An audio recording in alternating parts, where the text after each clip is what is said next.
Amazing evening, Nigeria. Welcome to Of This is Precious. Another beautiful day to talk about things that happen for the country. Sincere apologies for starting this late. I've had very busy day. So my errands were they run, they come to an end, and I have quite a lot to do. So I just the mop up all my errands together. So it's been very hectic for me. How on a day, my people? Welcome. So very quickly, before I go ahead with the hot topics that we have today, yesterday we had announced that the federal government had banned open grazing. Well, it happens that immediately after we finish the show, we see a report say they refute the claim on the ban of open grazing. They can't say no. Say they won't establish ranches, for corner by corner. So let me take that story very quickly so that this now just in response to the show we had yesterday. So I wouldn't be termed as carrying fake news. All right, so the federal government debunks open grazing ban, says transition to ranching gradual. Now, what we know about the transitioning to ranching, whether or not they buy land for the owners of these cows or the owners of the cows in the use their hand buy land to use the ranching, and where did they do the ranching from. But let's take a listen to make I quickly read within ABC, the Ministry of Livestock Development, right? So, for inside a statement where ABC they bring out after they don't deny, the government don't clarify, say impose a nationwide ban on open grazing, stating instead that the country is undergoing a gradual transition and toward modern ranching system. Now, for inside a notice where ABC um, the Livestock Development, Minister of Livestock Development put out on behalf of the Minister Alhaji Idi Bahai, it confirmed saying no such policy has been announced. Now the statement reads, instead, the government is implementing a gradual structured transition from open grazing to modern ranching systems. Now, the way they put mouth for talk for them, we name now Uche Chuku, say the minister highlighted that Nigeria currently has 273 gazetted grazing reserves, covering over 4.5 million hectares. Grazing reserves. On whose land? Grazing reserves on whose land? Person will carry cow all the way from Sokoto, for example, and you go get grazing reserve for Bayelsa State for a personal business that is not well. I thought we had done away with all this thing about grazing reserve. Well, by the way, so the federal government is collaborating. They said with state governments. So that means the states are still going to be giving them land for grazing. So it's still part of the expansionism where people they talk about. So they said they'll be collaborating with state government to revitalize and equip the reserves, making them conducive for pastoralists, as they call them, and other livestock operators. Pastoralists and other livestock operators. How many people they do livestock we go use? People they rear goat, they hear their name. People they rear pig, they hear their name. Now only people they rear malu now will they get problem with. Why? Now, according to the write-up, they said the transition plan does not abolish open grazing overnight, but provides viable alternative that supports productivity, reduces conflicts, and promotes a sustainable livestock system. That's what the system and the message is. So I just thought to put that out, very quickly, because I had said yesterday that the federal government had banned open grazing, and it happened that they refuted that claim to banning open grazing. Well, welcome to the show once more today. My name is Precious Indeed, always sweet my belly, to bring on an update of things that happen for the country. I'll make a go bring on an update of to read and we get to do with things that happen today. Sharply. Now, trending video. We know who they are. We know who the bandits are, where they are, and what they want. It's either we flush them out or we negotiate with them. Make we choose the one we go do. Who be that one? Kebbi South Senator condemns Nigerian government handling of kidnappers. Senate heated as a Baribe, Garba Musa demand answers on troop withdrawal before Kebbi school abductions. We'll also look at that one. Bandits are targeting U.S. reps member. Bandits are targeting us rather. Reps member urges Tinubu to reconsider withdrawal of police from VIPs. If you call for withdrawal, if you withdraw police from VIPs, sorry, I'm really stressing. My voice is already getting hoarse and cracked. Sorry. So if you withdraw VIP police from VIPs, they will target us, so they will kill us, finish you. Oh wow. So your life they more important past the ones the way they don't kill since. Now waiting Nigerians they ask can be that because this has been trending all over social media. Insecurity in northern Nigeria is orchestrated. Northern groups accuse foreign local actors of destabilization. And then Tinubu declares emergency on security. That now waiting everybody to talk. In fact, people feel say that because of agitation or apprehension over Oga Donald Trump matter, now waiting they can quickly say, okay, make it declare state of emergency. Because a lot of people they don't like just this week. I think tell and say declare state of emergency for security. Don't do. Meanwhile, is this one they happen? Guinea-Bissau, they hot because tension they there now. As military don't announce takeover, suspend the electoral process. In fact, the person will be the president today for pocket one corner right now. Otis inside Guinea-Bissau right now. People are saying, wait, what is this wind blowing in Africa? This wind don't they blow for Africa. We see they blow about. Well, I'll let you in on that. Senate proposes death penalty for kidnappers. That one said day, and we'll go look into them. Yeah, Senate proposes death penalty for kidnapping. In fact, now then they think of turning kidnapping into terrorism. Do you understand? Banditry, kidnapping, and now they think of to turn them to terrorism. So all this why that they are not even considered as terrorism at all. Hey, you cannot fight insurgency by doing deals with bandits. ADC they tell federal government. Bandits are jihadists, not terrorists. Jihadists, not terrorists. FG can't use full force against them. APC chieftain and they talk this one. FG no go fit use full force against them because they are jihadists. Hey. All right. For Plateau, my people killed 46 Christians despite my pleas. Fulani leader, now they talk that one. 46 Christians. What is it? There's going to be Christian genocide that happened there. So now Fulani leader, now in degree now.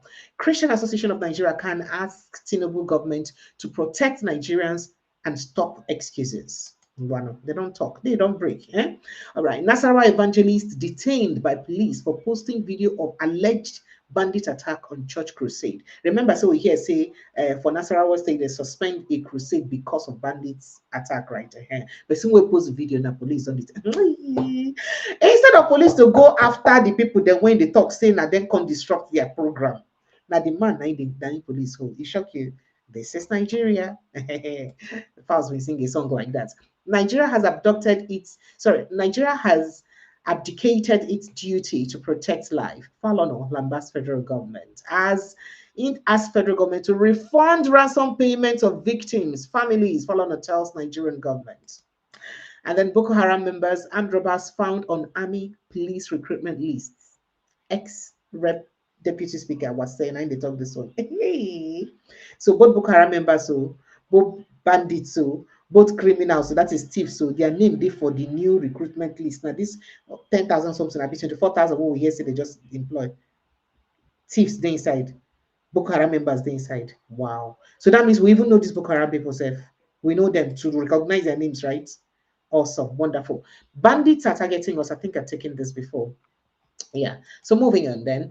Tinubu urges National Assembly to approve state police amid rising banditry kidnappings. This is another welcome development. A lot of people get excited about this, and people think, say, that because of the pressure from the United States, now waiting maybe they do all this one. But let's see how far it can go. And the power we say the states then will get to use protect themselves outside the federal government. Tinubu orders DSS to deploy forest guards, flush out terrorists from hideouts. Now, forest guards go flush them out. People will carry strong ubunigwe. Now forest guards then go flush them out. Something why I may not fit do. Yeah. Wow. Nigerian Air Force serviceman caught with illegal firearms says guns came from Edo government house inspector for commissioners oddly. Okay, we'll talk about that. And then moving on to other issues. Senate moves to classify kidnapping as terrorism, proposes death penalty. I think we've taken this too. And moving on again, Natasha Akpoti asks Senate to probe Ochanya Ogbanje's death. I hope I can have time to take this. And then Amnesty International, they ask Sokoto state government, why it be say on do Hamdiya city sheriff, this kind of thing, just because she spoke out about terrorism. Because she spoke out about terrorism, so she is still on trial. Why? All right. And then Tinubu writes Senate seeks confirmation of 3 ambassadorial nominees. 3. And guess what? One of the ambassadorial nominee will be ex-NIA boss Ayodele Oke, where then announced as ambassador, where he named it as ambassador. Now, person will be say $43 million loot still they connected to them. That's Ikoyi apartment loot they connected to them. Guess what? He may likely be your ambassador. This is Nigeria.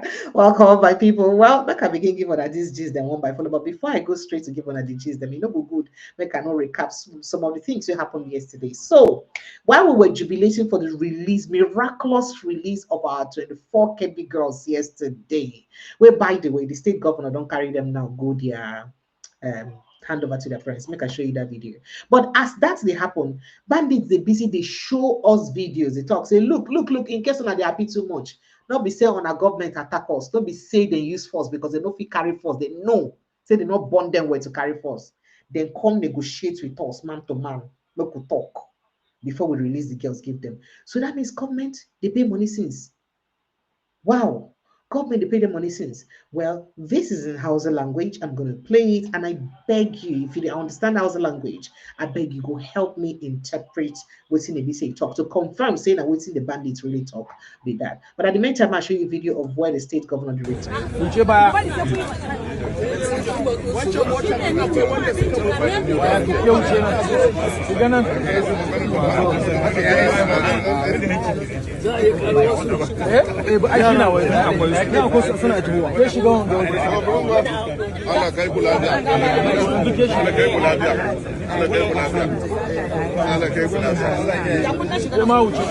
Akwai saura?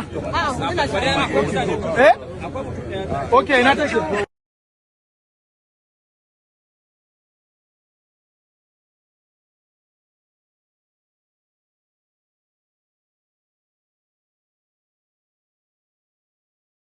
All right, so you don't hear them as they use return back the girls them back to their families. But make a quickly go bring on that video of where the bandits they make money talk say not be on a gossip. Now the bandits with the young children with the kidnap. Wow. Oh wow. Take a listen. Hey, an ba ku da yunwa? To, an ba ku kulawa? To, insha Allah, kun dai ga za a maishe ku lafiya akan uwayenku ku koma lafiya. Kuna lafiya ku. Akwai wadda an kawo magana banza daga cikin ku. Duka cikin lami lafiya ko? To, insha Allah, ga mu dai insha Allah, mutum ne na yalo. Insha Allah, za a bashe ku ta kan sulhu a zama lafiya. Ku koma lafiya. An yi bai an ku ba. Jirgi nawa ya taho a gidan? Ba mu sani ya. Kun san iyaka? To insha Allah kun dai gwamnati ta kasa an saka ko? A zalama an ka zo za a amshe ku akan ta magana da manya da komi ko? To insha Allah ma sha Allah ya salamu. Ba ku da yawa.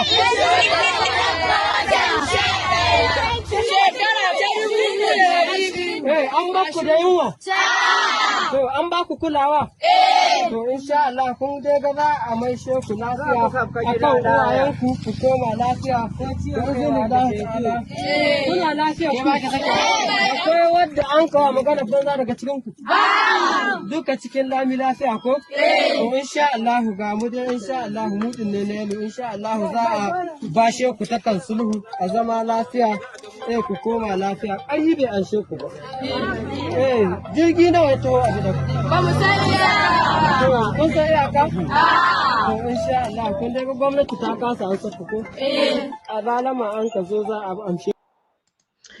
All right, so there you go. I beg, I know they understand Hausa language, so please, for anybody who understands Hausa language, kindly let me know exactly what they said there. If you speak Hausa language, kindly put on for the comment section so that I can understand what's in the talk. But according to reports, what they actually said is that on a government saying that we and decide to release. So sorry, on a government no fee use force handle us, then get to call us and negotiate with us before we get to release the girls. That's what we heard was going on there. Charles Enihe, the question you asked me is in Bayelsa State. I don't want to repeat that. It happened in Bayelsa State and it was really very bloody. It happened in Bayelsa State, not in River State. All right. So there you are, you have it. And this Conde, I say, it they make a mockery of the Nigerian government. Especially after that disastrous interview with Bayo Onanuga, where enough it explain exactly the engagement or the conversation will happen with these bandits or terrorists. Terrorists, please, before they release the church people, that will be said they release. Then subsequently, these ones them now. In fact, maybe because of that, he couldn't even say that. Oh, they have released. He just said He just said as the people then come back, as the girls then come back. So it wasn't that the government even made so much effort. It's very embarrassing. And that interview with Bayo Onanuga don't continue to go viral, especially because of how difficult it is for him to talk the thing when he talk, really very embarrassing. How difficult it is. The DSS, the military, then press on the bandits, and then the bandits, then Congress said they go release the case. Are you kidding me? Nobody was injured because there was no gun duel.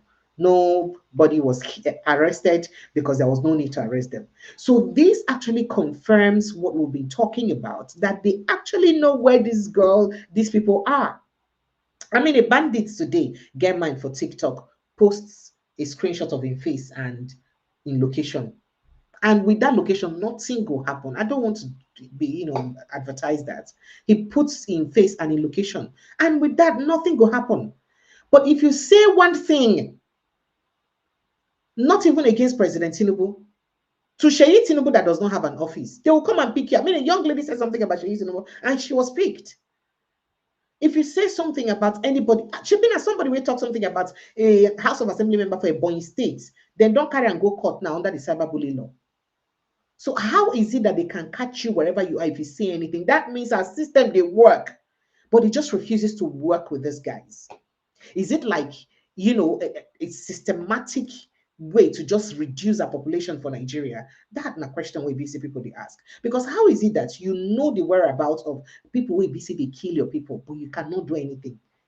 You know them enough to call them on the phone, release these people, and they can release and obey you.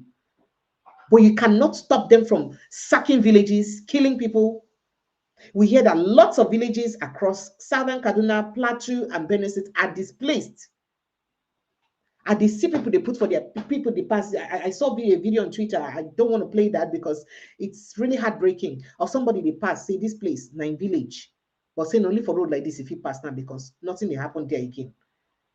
The village was renamed in Plateau State, and nobody can do anything about it. And how possible is and government no? They no say, and there's something.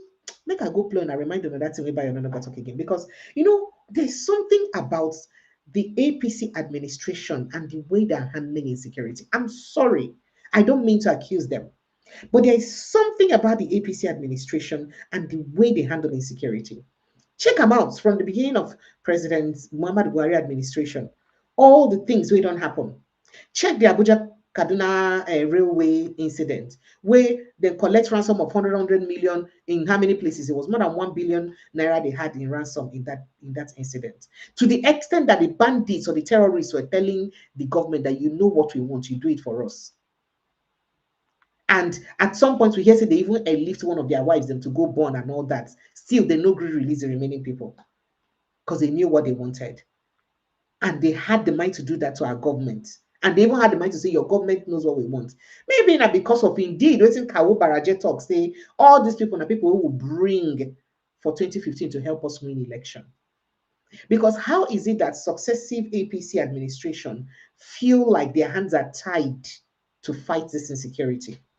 Why? Why you go feel like see your hand they tight to fight people where they cause mayhem for your people, where they kill your people? And the killing not be one, not be two.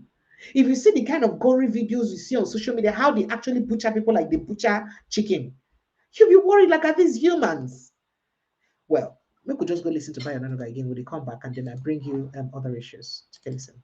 First of all, what can you tell us about how the 38 worshippers at that church in Eruku, Kwara State were rescued? Well, I think after the incident happened, and the DSS and the military were involved in the rescue efforts. I think they got in contact with the bandits to release those people unarmed. And I think finally on Sunday, they were able to get them out unarmed. So they basically know who they are. Well, And, because when you say rescue them, did they actually the security physically go there and get them out? The security people, they, well, at the risk of revealing how they do their work, they do have a way of tracking these people. Right. So they know what's going on at any point in time. What sometimes restrains them from going after them is the risk of collateral damage. Of course.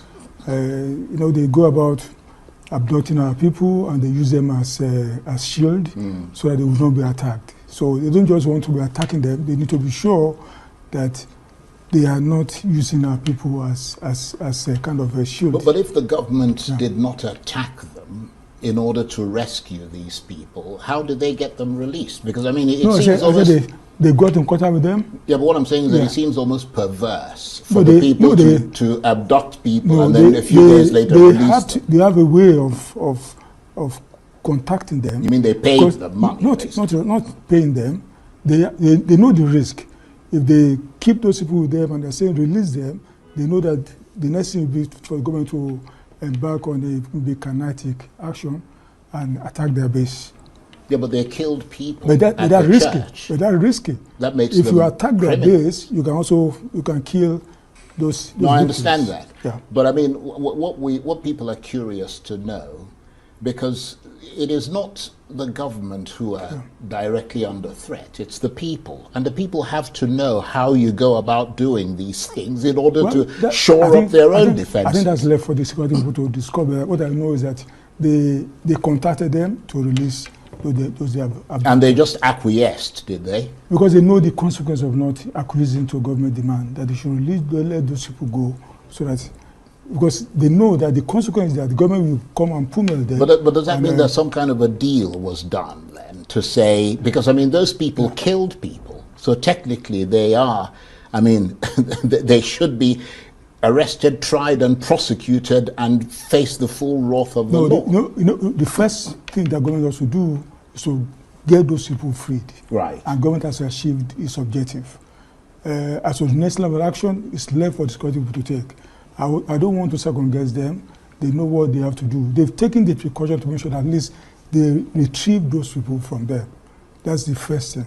So the next line of action is left with, I don't want to be talking about. And that is all the people who were abducted? All of them. Right. All 38. Every time you watch this video, you could just try to task your brain to understand exactly what in Bayonanoga they talk. Like, the thing get us, they do your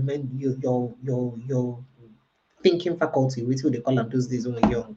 You could just tax your brain, like, am I understanding it well the way he's saying it, or is my understanding differently within by another guy they talk? But that is it. This is where we are right now in Nigeria. This is where we are right now in Nigeria. A government spokesperson. This is as good as President Bola Ahmed Tinubu coming to tell you that this is about President Tinubu coming out to say exactly the same thing. Because Bayonanaga speaks for the president. So anything when you talk now on behalf of the president. So let's say that this is Tinubu telling us that, they get to call the bandits and the bandits release. That is it. This is what our Nigerian government, they tell us about how they use release people. And then they don't know how they will use attack them to stop them from doing what they're doing. Like, this is just where we are. It's unfortunate, but this is where we are. Let's get straight to it. So the senator representing Kebbi South, Garba Maidoki, today, Wednesday, delivered an indictment on Nigeria's security architecture and the federal government on handling of banditry and terrorists generally, declaring on the Senate floor that authorities know who they are. That is, they know who these bandits are. They know where they are, yet continue to shield them through opaque negotiations and unexplained operational failures. Now, speaking after the Senate was informed about the release of 24 kidnapped schoolgirls from Maga community in his constituency, it was his direct constituency that thing happened. Garba said he was torn between joy and anger because he don't know what make you happy, he don't know what make you sad. According to him, he was relieved that the girls were freed alive and unharmed, yet enraged rather that the circumstances around the abduction remained shrouded in secrecy. Because how can you explain how the checkpoints where they use come off, for instance? You know, he said. But no, go take a listen to the things and we talk now. All right, but let's just quickly take a listen to what he said. And it's really very difficult to understand things happening in Nigeria. These bandits are. We know where they are. We know what they want. What is left for us to conclude? If we are going to do negotiation, do it and finish it. If we are going to fight, we'll fight it to the finish. What is the big deal? We know everything. Why are we covering? Why are we covering all these things? And I want to align myself with distinguished Senator Abaribe. Sir, the issue that must take precedence is who withdrew the soldiers from Maga Primary School, on whose instruction. The world want to know, Nigerians want to know, we that is particularly affected, we want to know, sir. Maidoki. First of all, colleagues, I am very happy and sad at the same time. Happy in the sense that the 24 girls from Maga in my own constituency that were abducted have been released and they are all safe and healthy. They have not been molested. But distinguished Senate President and colleague, we must search our minds. As we keep saying, sir, we know who these bandits are. We know where they are. We know what they want. What is left for us to conclude? If we are going to do negotiation, do it and finish it. If we are going to fight, we'll fight it to the finish. What is the big deal? We know everything. Why are we covering? Why are we covering all these things? And I want to align myself with distinguished Senator Abaribe. Sir, the issue that must take precedence is who withdrew the soldiers from Maga Primary School, on whose instruction. The world want to know, Nigerians want to know, we that is particularly affected, we want to know, sir.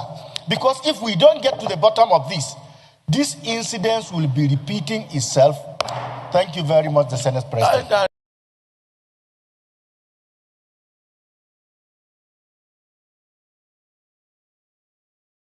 All right, so we don't hear him from the senator and what he had to say. It's painful that it's got to be this way, but we could quickly look what also happened with Senator Abaribe. So the debates over rising insecurity took a fiery turn in the Senate today, Wednesday, as Senator Abaribe about Abia South berated the President Bola Ahmed Tinubu's administration for failing to hold the military accountable for the withdrawal of troops from a Kebbi school where dozens of students were recently abducted. So speaking during plenary, Abaribe insisted that governance requires confronting uncomfortable truths rather than pacifying the public with excuses.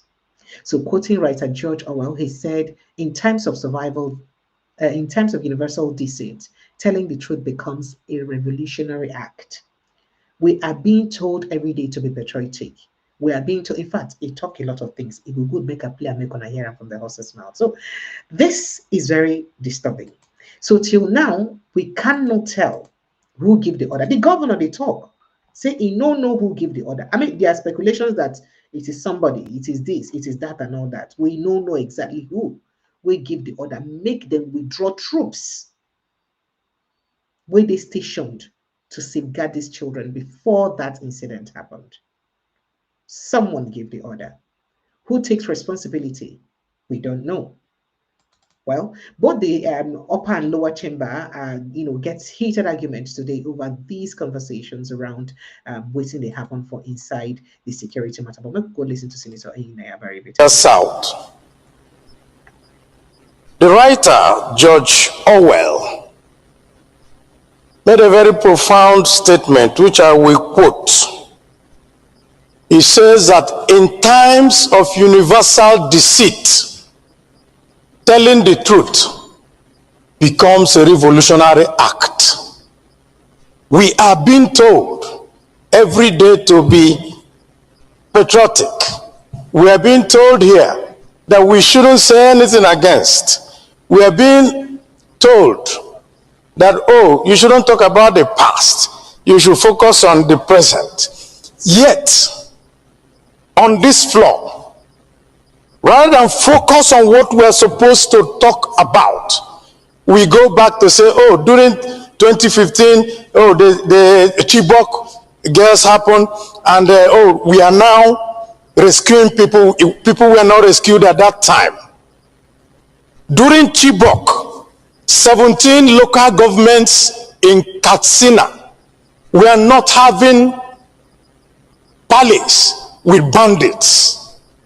People in Kebbi were not leaving all the rural areas and coming to only the urban areas to stay.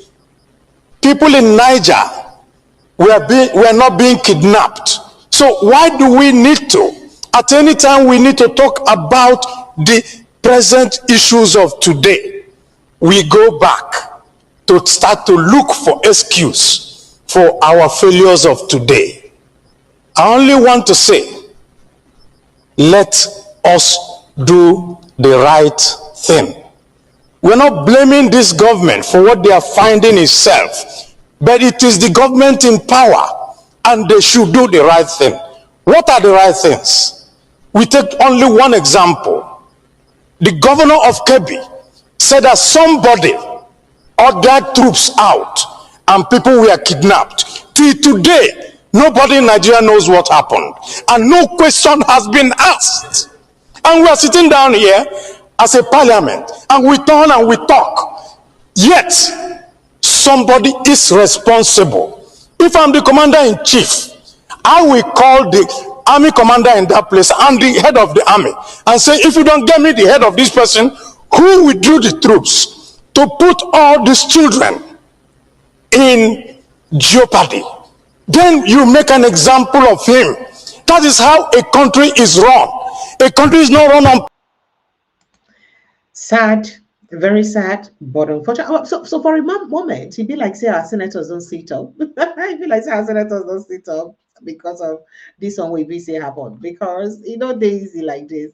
But when they come back, we'll go back to other issues that happened before the floor. Maybe we'll just continue because both for the upper and lower chamber, as I said, it was actually a very heated debate and conversation around security. Perhaps when waiting make the president come dim and fit to declare national emergency for security for inside the country, because there was very strong debates, across both floors concerning waiting they happen for insecurity. But let's take a listen to this. In a very small country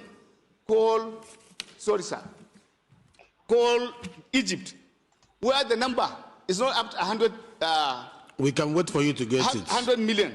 Look for it. You have recruitment of police officers more than 1 million. Or 5 million. Sorry, 5 million. Here in Nigeria, you go to communities, you traverse more than 30-40 kilometers. You cannot get even a police station to report an issue. This one has to be done immediately if we mean to solve this problem. And I was thinking about Mr. Speaker. I appreciate the effort, Mr. President. I appreciate his concern. This is one other situation that people are saying. We draw VIPs. It's not about the VIPs. When you give criminals police to guard them, this is where I thought we should have reason. The withdrawal order that has been given, I think, if we are not careful, there will be more now, because I watched a film of a video of one of the kidnappers or bandits boasting that they are going to get the head of the Mr. President. They are going after politicians, and they are going after, and these people are all repentant. Mr. Speaker, respect colleagues, I want to say that without missing words, that those of us from the north here and the north central, the heat is more than what you can think of. There is no politician or person of public office that has integrity, that is not contributing. It's not about the money getting from state and local. No, including our pockets. We have to support the system so that we will have peace in our society. But the peace is not yet gotten, and it's far from it. So I want to appeal that that order, there's need to review that order. It's a good order, but the categorization has to be spelled out, because before you know it, this house will again come back faced with the same problem of kidnapping and whatever you have it. I don't think there's anybody that will say, I can travel with my eyes open between here and Jos. Once it is 6 p.m. to get to Kebbi, I'm scared because I know what is happening. Kidnapping happens virtually every day. Mr. Speaker, respect colleagues, in 1 year alone, bandits collect ransom of about 5 billion naira. This is fantastic. 5 billion. And in 1 year alone, 30 facilities were recorded in terms of death, killing within our own society. In 1 year alone, sir, in 1 year alone, or within the Boko Haram threshold, what we lost is more than 30,000 people that are killed on the process of this banditry and whatever. Mr. Speaker, respect colleagues, the issue before us is more than what possibly we are looking. The gravity of it is so endemic that I think and I pray that at the end of this, it will not be one of these rituals that will come, speak, document, and nothing will take place. My prayer. Oh, wow. In 1 year alone, we lost about 30,000. 30,000. Did I hear right? 30,000. I think, say, we talk, say, for the past 5 years, only 177. Okay, those were Christians. Only 177 by our honorable minister. Well, you don't hear. But some people, they talk, say, in all of this, is it that the senators or the National Assembly members are just worried about themselves alone and their security, especially as they get to do with the one with the president use ban access to police for VIPs or police for VIPs. Why is it such a problem for them? So people come and talk, say, is it that your lives, they're more important than the lives of people? Did I hear again a rep member? And I do not miss that word. They are always up to responsibility. The example was before the attack of Kuje prison, there was a report. Those who are supposed to implement neglected. The same thing happened now in Kebbi. There was a report, and the security council meeting was held at the state. At the end of the day, there was a directive, but an hour before the bandits struck in, the people on ground withdrew. This is one other area that we must look into. There must be synergy, there must be collaboration between all our security agencies. Otherwise, it is going to be exercise in futility. And I have never seen a country like ours, where you neglect the advice of your own intelligence. It's important that we take them serious. It's important. As far as I'm concerned, if we are taking the security intelligence reports seriously, the crisis in Plateau State and other places may not have taken place. The last is about our judicial system. Why will you arrest somebody with criminality, keep him, and you'll be there for 1, 2, 3 years, 10 years? There is no judgment. This will also have to look at. Is it about the laws? Is it about the provision in the Constitution? This is an area that we need to amend. Sir, I do not believe that we need to negotiate with criminals. I do not believe that there's need to allow those criminals outside for what is being done. We are seeing. Why will criminals come to town to a wedding with guns in convoy? And we have the security in this country, they cannot track them. I watched with nostalgia again, a small boy of not more than 10 years from Zamfara Osokoto who visited Bello Turji in his own enclave. The boy said he survived by leg to reach out to him, that he wanted to be in his own gang. Came back. From that story alone is sufficient if we are serious and we are serious to use that boy to track and get to where those people are. I believe some people are benefiting, and that's why they don't want this matter to end. If they are not benefiting, why are we not? We have excelled. We have done exceedingly well as far as the Nigerian Armed Forces is concerned. We have gone to Liberia and other countries, done well, come back to this country.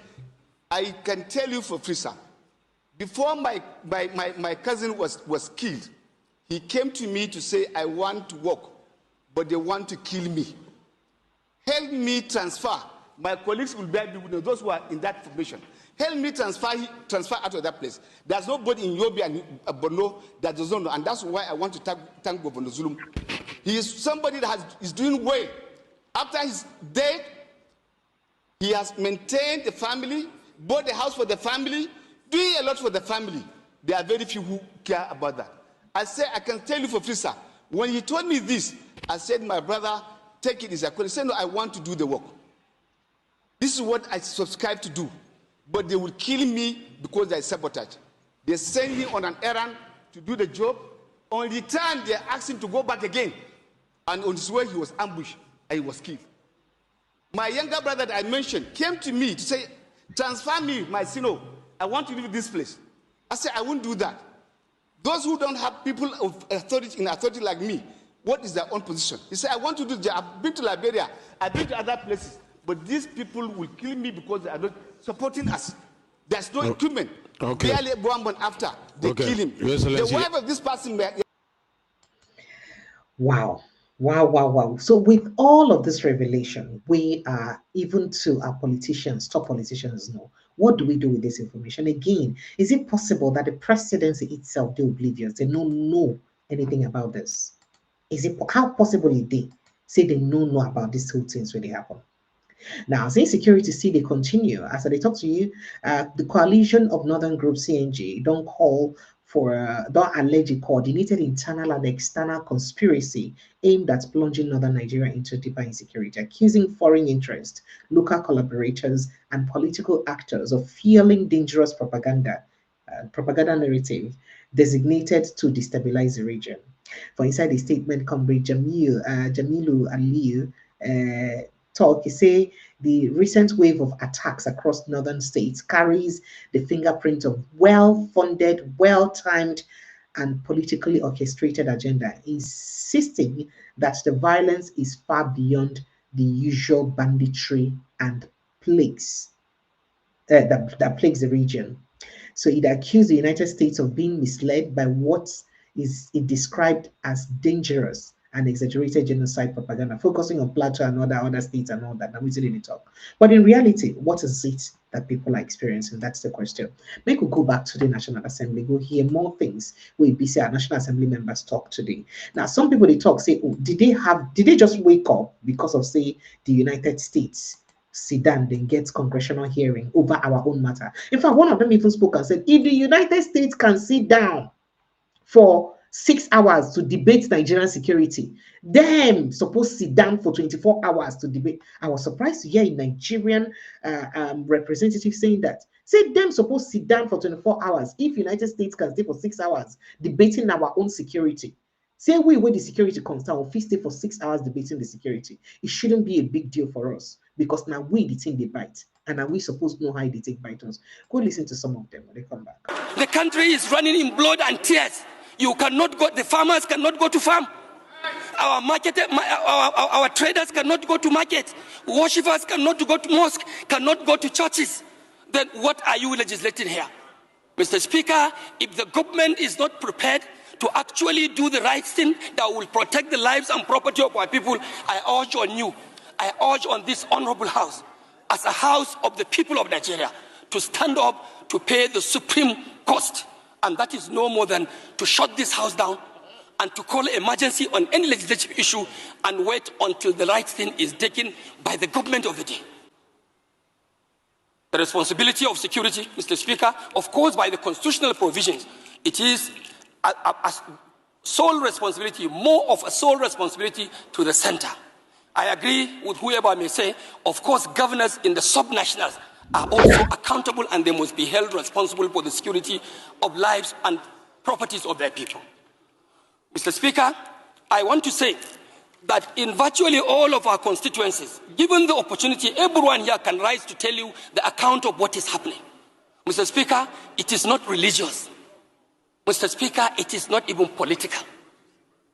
This fight and this menace of insecurity in Nigeria is something that does not have any identification of one's party or one's religion or one's tribe whatsoever. It is a calculated attempt to demoralize Nigerian state. And if care is not taken, Mr. Speaker, even for those of us who take politics more seriously, we'll have a very big question to answer at the end, because it is like this unnecessary insecurity going on. This is a high level of conspiracy targeting our political processes. As we are approaching 2027, Mr. Speaker, we will all be expected to have a peaceful conduct of our polls. How do you have that if our communities, local communities, are plunged into crisis, into banditry, into kidnappings in the churches, in the mosque, even down in the oil-producing area, which is our economic live wire? Production of oil, crude oil, is being unfortunately undermined by militia groups. So it is like a collective thing that we must put our hands on deck and call whoever is responsible, sir, to order. Order, order, and order. And this House must not take for granted that we are not part of the government. If the government is wanting, this institution of the legislature is a component of the government itself. We have to look inward to ourselves and see what more of oversight functions, like some members have said, are we going to make? Are we going to provide? Mr. Speaker, we can even... All right, so I don't hear how passionate this Ogadi talk about this matter, because it's in pain and well, he talks so passionately. And I like what he said there, because if we're not ready to hold the government of the day accountable, then let's shut down the National Assembly. What are you legislating? What are you legislating? Just approving loans. Approving loans and approving appointments. That's all you're doing. You just approve loans, you approve appointments, and over the dead body of your citizens. He'd approve loans and appointments over the dead body of your citizens. And you call that work? You think you're working? That's not waiting people they talk. It's really interesting to see a lot of the National Assembly members stand up and talk about this matter. Let's take a listen to it. What are the governors doing with the funds given to them? The state funding is very critical at this material time. And Mr. Speaker, Mr. President has graciously, under the leadership of this honorable chamber, created 5 additional regional development. Can't we sit down and resolute that all the funding going to this regional development should henceforward prioritize the security and welfare of our people strictly on fighting against terrorism, banditry, etc., etc. Mr. Speaker, today, as a country, we need to look beyond the kinetic measures. We need to look beyond attacks and operations. Mr. Speaker, let's look at the technological aspect of the terrorism fighting. We must imbibe the culture of technology, big data, artificial intelligence, for us to proactively stop all these things and menace that is happening in our country. Mr. Speaker, you have done well, but I still call upon, on behalf of all of us, that such kind of fora should be created more, if we will take even our weekends to discuss. If the American Congress will choose 7 hours to discuss Nigeria, I see no reason we will not take 24 hours to discuss our people. Mr. Speaker, I am sure with what is on ground, we have the capacity. Nigeria is number 30 globally in terms of defense, 3rd in Africa. There is no issue that we cannot contain. It just has to do with coordination. Proper mechanisms should be put in place so that we will face these challenges squarely. Mr. Speaker, create a room that employ Nigeria even on a voluntary basis. Today, if you call the young people between the age of 18 to 25, 1 million will turn out to volunteer to finish this crisis and madness in this country. So, Mr. Speaker, I call upon you, distinguished colleagues, that we should look into bringing in the new blood to fight this menace, because it's their generation. It's the generation of the Gen Alpha, Gen Z. Therefore, we must do by its... Okay, so it's the generation of the Gen Alpha, Gen Z to go kill themselves, right? Because when I know they hear that part, they talk about the conspiracy waiting for the army itself, gong, gong, gong, gong, gong. So because they are young, that the Gen Alphas and Gen Zs, so they can go and join the military, and then you give them a Boko Haram member to fight with. That is, you add Boko Haram members for inside the army to follow them. Then the army could begin kill themselves. That kind of thing. You didn't want, okay? Well, that's not what people they talk, sha. So moving straight to the issue, what we'll go back, we'll still go back to the National Assembly. President Bola Ahmed Tinubu has declared a nationwide security emergency, directing the Nigerian police and the armed forces to recruit additional personnel to confront rising insecurity across the country. In fact, President Nonsi made a mention saying top 50,000 people made them know when I recruit. He said, of course, he talked this one for inside a state house press release or a BC statement where you make. According to the president or the statement, the president ordered the police to recruit 20,000 new officers, bringing to total planned intake of 50,000. He also authorized the use of National Youth Service Corps members, National Youth Service Corps camps, the core camps, as temporary training facilities for the new recruits, warning criminals that restraints should not be mistaken for weakness and vowing decisive action. That's it. He didn't want the criminals. See, we didn't want to now, because they come up, body no me say we go. We're gonna just care for where we go deal with it now. Meanwhile, criminal come and say you can't do anything. You have to beg us and negotiate with us, agree to attend before we release girls. Right? Tinubu called for national unity, vigilance, and cooperation with security agencies, stressing that we are in this fight together, and together we shall win. He also ordered Department of State Services (DSS) to immediately deploy all the forest guards already trained to flush out the terrorists and bandits locking the nation's forest. Flush all of them from our forest. I beg the forest guards, which kind I'm gonna give them. What you gonna give them to use? What you gonna train them with? What you gonna use go fight these terrorists? Them. Now he added that the agency has directive to recruit more men to man the forest, stressing that there will be no more hiding places for agents of evil. Today, in view of emerging security situation, I have decided to declare a nationwide security emergency and other additional recruitment into the armed forces, he said. You know, in addition to that, the president don't also talk. Say, you know what, National Assembly, with a matter of urgency, make on a pass the bill on state security, state policing, so that any state where BC won't do their own state policing, make them feed one. Not gonna pass some sharp.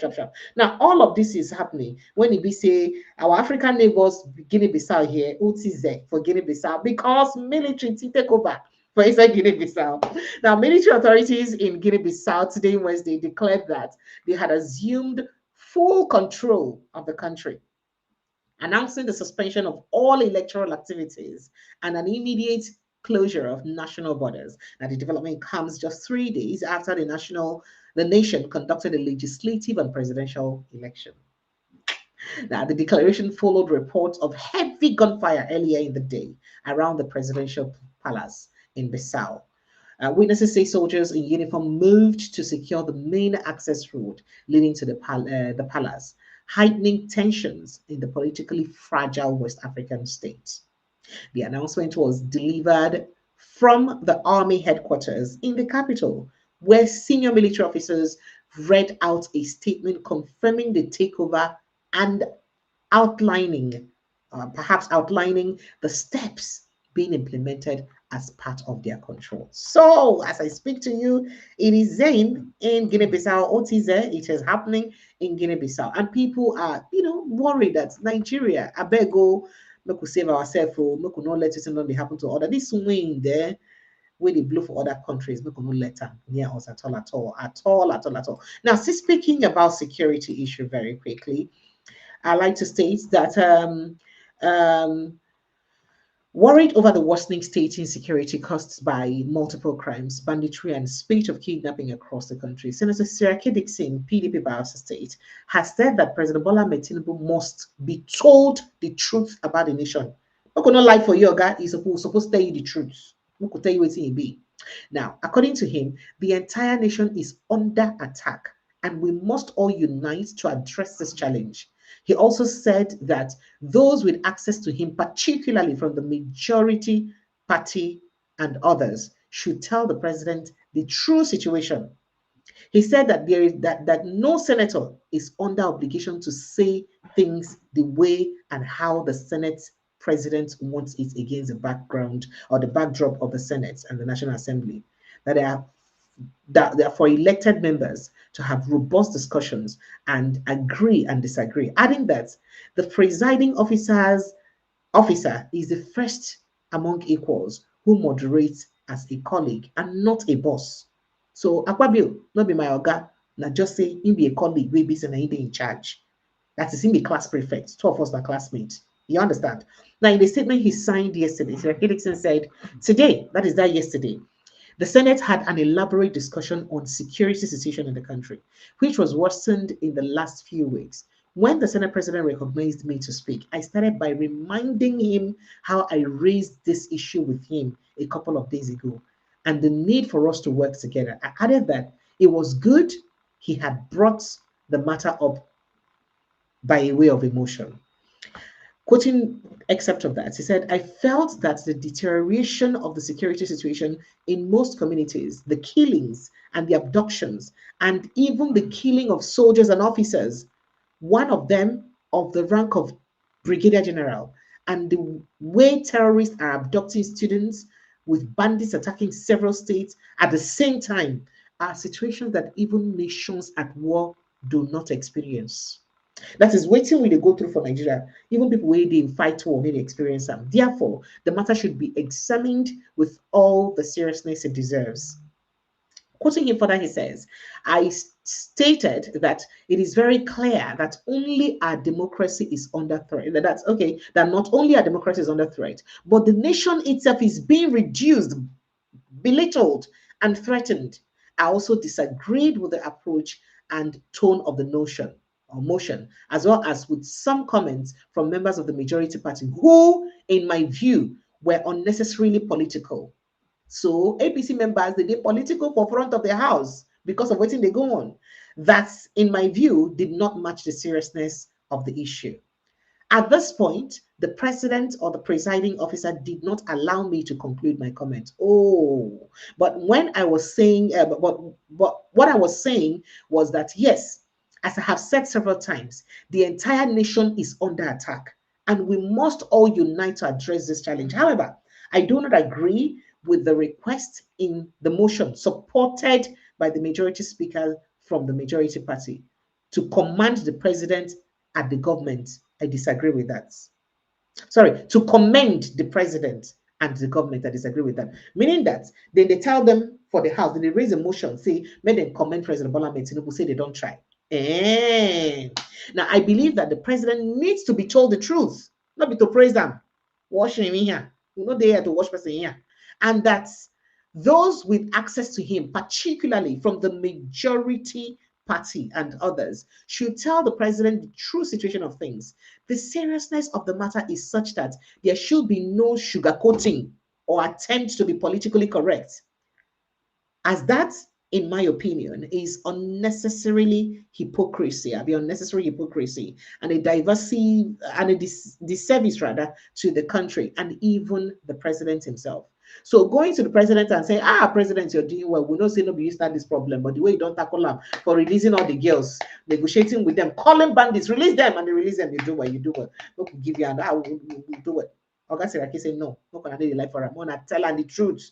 Say the matter was passed like that. Quoting him further, he said, as I said, we are the Senate of the Federal Republic of Nigeria with powers to oversee the president and the military, including the ministers and the security leaders. And that we must do. That is our responsibility to the nation and the people of Nigeria who are presently under attack, displaced, traumatized, killed, and apprehensive. They are wondering what their leaders and their government are doing. In the prevailing circumstances, I expressed on the floor of the House a strong objection to the motion of commendation. Because how can we commend? Because it is ill-timed, insensitive, and even provocative to be commending the president at a time like this. How do you tell us moving a motion to commend President Bola Ahmed Tinubu before the House. When the country is almost at its lowest. Now, waiting in the talk. He said, if things had been done so well, we would not be where we are today. How will the victims, the soldiers fighting, the ones dead, the victims of kidnapping, the ones that named their families, the families that have been displaced, villages and communities that have been displaced, and the families of those killed, how would they feel? He asked. There are members of the National Assembly who spoke in support of this commendation, but who cannot visit their communities or their senatorial district because of insecurity and killings. You imagine that. That is National Assembly members, they will be say agreement and commend President Tinubu, but they don't know if you go to their community. When you call hypocrisy. Now, you come to the floor of the assembly, say, let's commend the president. They do it, they do it. But insecurity, they let you go your local village. And they commend the president, so be the commander in chief. It's shocking. Now, there are members of the National Assembly whose senatorial districts are currently under the occupation of terrorists, who run parallel government and impose all manner of taxes on their constituents. How would those people feel? They are soldiers, police officers, and other security agents from all over the country who are fighting and dying. Our duty is to express strong solidarity and support for those who are fighting on the front lines while working with the executive. This we do by effective oversight, appropriation support, and policy advice. The Senate President deliberately misinterpreted my reference to the other side. The Senate and the National Assembly and other legislative houses are arranged in two distinct roles. In fact, he complained a lot of things. So bottom line, it be like say Senate President Godswill Akpabio, they make him feel bad, like say he don't want to support President Tinubu, but he say no, it is not the right time. How can we be asking for commendation of the president at this time when the country is at its lowest? And when the whole world, they look at us, they watch us on how we will handle this matter. Wow. Then you want us to begin to do commendation and commendation and commendation. How do we even do that? Well, let's go back. So, the Nigerian Senate has adopted a resolution categorizing kidnapping as a form of terrorism and calling for amendments to the Terrorism Act to ensure the strictest punishment is applied. During today, Wednesday's plenary session, senators agreed that any individual convicted of kidnapping should automatically face death penalty once the law is revised. The decision reflects growing concerns over the rising rate of abductions in the country. The resolution mandates that upon conviction of kidnapping, the death penalty must be enforced, no mercy. Lawmakers emphasize that this move is aimed at curbing the menace and sending a strong warning. So you know what's in the week me for all these things really happen.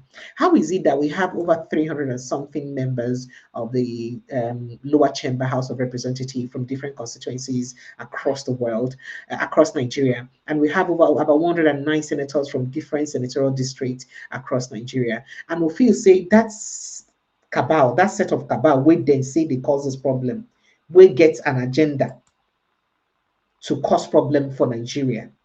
So those cabals then pass the entire country, then pass all our representatives. You see, that's what I was saying yesterday, that our politicians are complicit. Because how can you sit before the Senate and this thing, they collect your salary and this thing they happen? How about if you don't have a country again? What would you do? What would you do? How can we have representatives across all board? You won't tell me, say, those group of people where they try to enforce whatever Islamization or whatever jihad they're trying to enforce are more in number, if there's a thing like that. That those people are more in number than the entire Nigerians way or the rest of them they represent. Are they more in number? If they're not more in number, then those other ones who represent me and you, what are they doing? What are they doing? Which work did they do? They cannot open their mouth to talk, and an agenda is agending. They are not talking, and we can't hold them accountable for not talking. Well, let me go listen to waiting Kingsley Chinda talk. Honorable Kingsley Chinda, I'll be right back. If we cannot protect the lives and property of Nigerians as enshrined in our Constitution, are we worthy to continue to sit as a parliament? I'm not saying that all hopes are lost. No. There is room for remedy.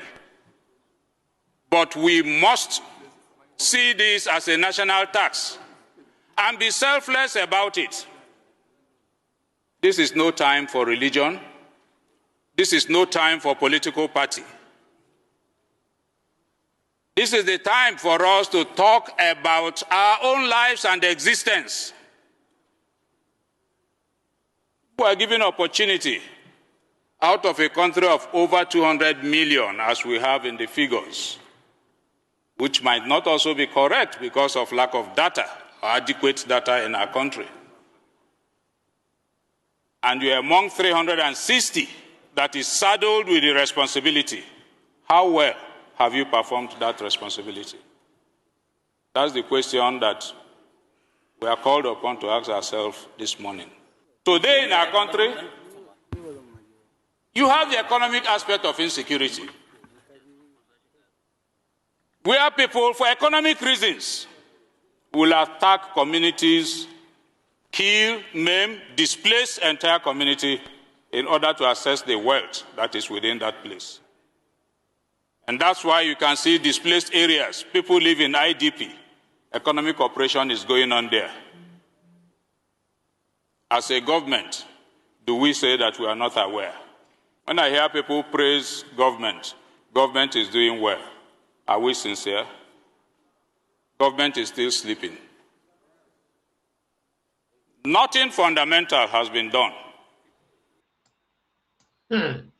Okay, so it's very shocking and surprising to see a wiki, people saying this kind of thing.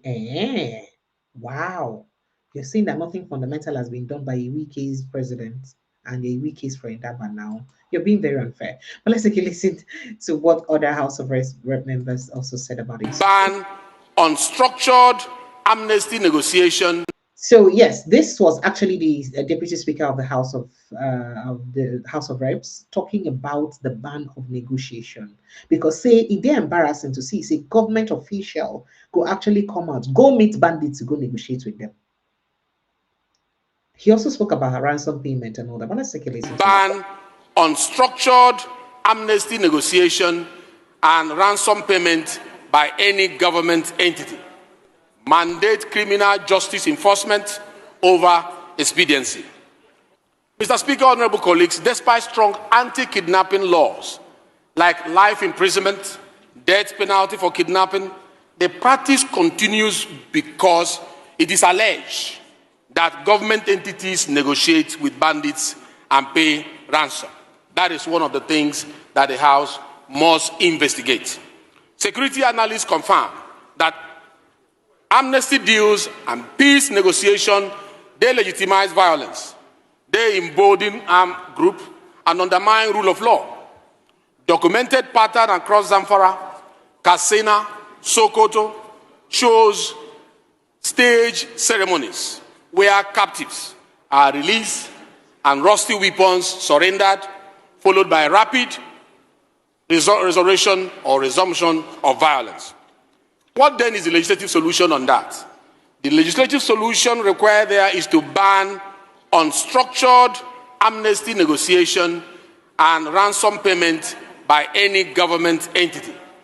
Mandate criminal justice enforcement over expediency. Number 2 on that list is police funding crisis. Mr. Speaker, the Nigerian police force suffers from the following. Number 1, low budgetary allocation with incomplete and late disbursement. Number 2 is unaccounted state government and private donation creating corruption channels. Number 3 is no transparent auditing mechanism. And this is not starting with this administration, it has been there before now. So what is the impact of this? The impact of this is that operational paralysis is observed, inability to plan effectively is observed, and perpetuation of inefficiency is also recorded. What then is the legislative solution? Because for every problem, there must be a solution.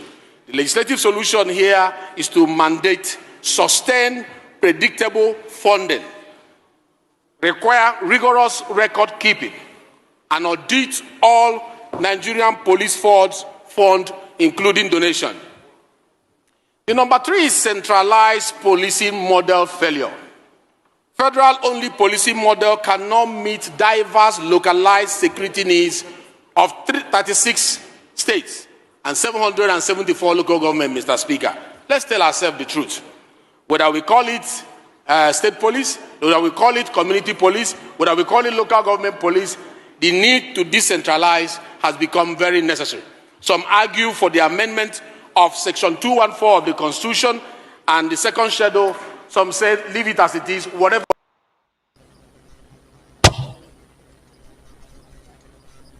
Distinguished Senator Godswill Akpabio, GCON, Senate President, National Assembly Complex. All right, so we get to this conversation later on. Yeah, so let's just go ahead to other issues that's got to do with security very quickly. We don't talk about what happened for Guinea-Bissau. By the way, moving a bit to politics, still as it gets to do with insecurity, the African Democratic Congress (ADC) don't criticize the federal government over the handling of recent kidnappings across the country, warning that negotiating with bandits is a dangerous path that undermines national security. But people they talk say, ADC and they talk on our own now, one come in and I could do differently. Not be the same group of people 9 did there.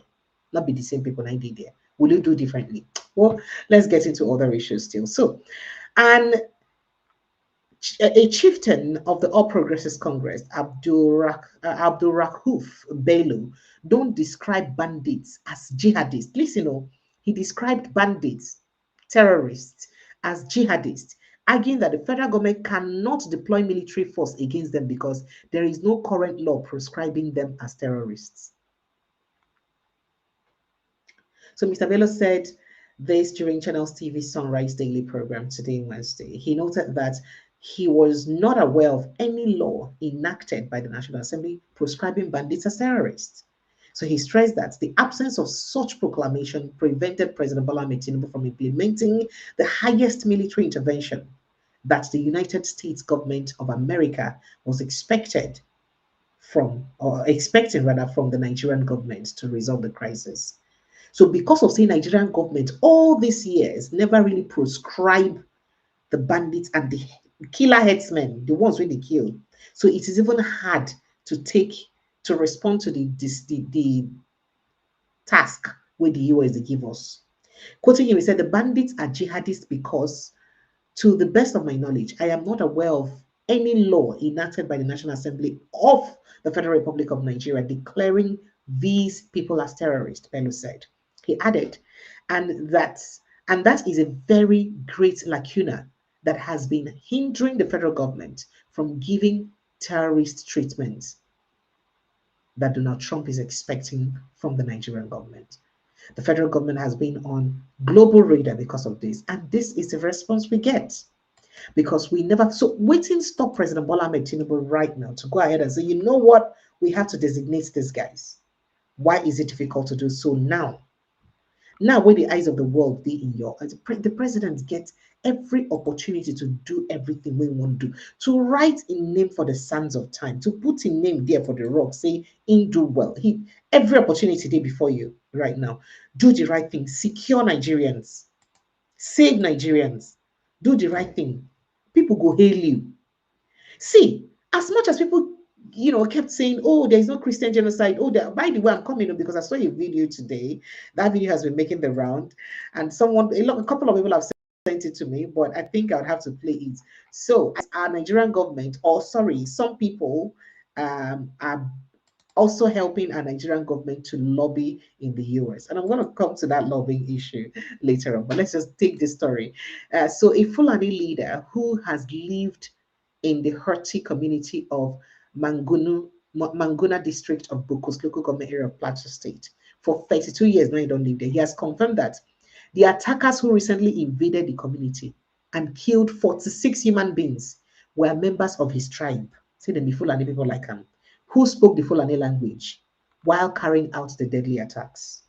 So a video shared by journalist, I think Masari Kim Usman yesterday Tuesday, revealed that the respected Fulani elder has been living with the people of the Hurti community and was regarded as one of them, even though he is a Muslim and a Fulani man, because he has always been a man of peace and related with everyone like one family. So that means the people don't even get a problem with them living or with anybody living with them. It's just the act of terrorism against their people. chasing them away from their communities, taking over their communities. Now, according to the Fulani elder, when the Fulani terrorists invaded the community, they spoke his dialect, Fulfudi, and he had tried to protect the vulnerable residents who he described as friends. He said he jumped in front of the invaders, spoke in their dialects to them, asking why they want to kill the people. But they replied that nothing would stop them from carrying out their mission. He said, oh wow.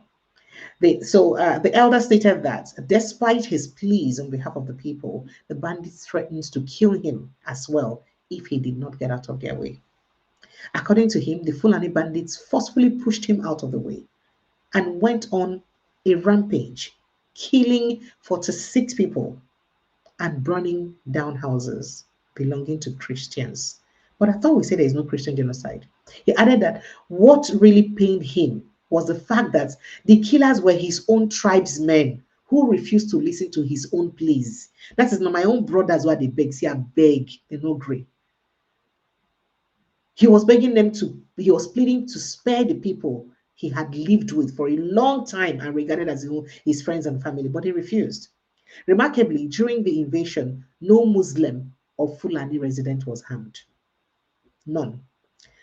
Underscoring the religious motivation behind the attacks, which the Nigerian government is denying, credited to Fulani militants in Nigeria's Middle Belt region, which contrasts sharply with the insurgency in the northeast and the so-called bandit terrorism in the northwest, which targets Christians and other minority groups. Now, narrating the incident, the Fulani elder said, I heard them speaking fluent Fulani language. They were discussing in the Fulani language, so I approached them and spoke to them in the same language. Women were trooping to my place and begging me to rescue them. If I had the power to rescue them, I would have done so. So they killed them. I have been living with them for so many years, and they have become my family. When they left, I went on to the hills and watched the whole scenario. When they regrouped and started shooting, there was shooting all over the town.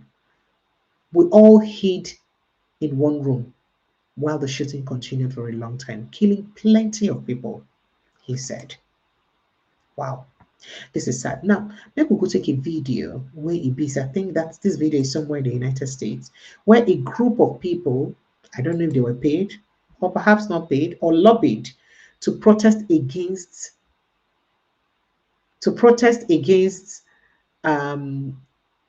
information about Christian killing in Nigeria, Christian genocide.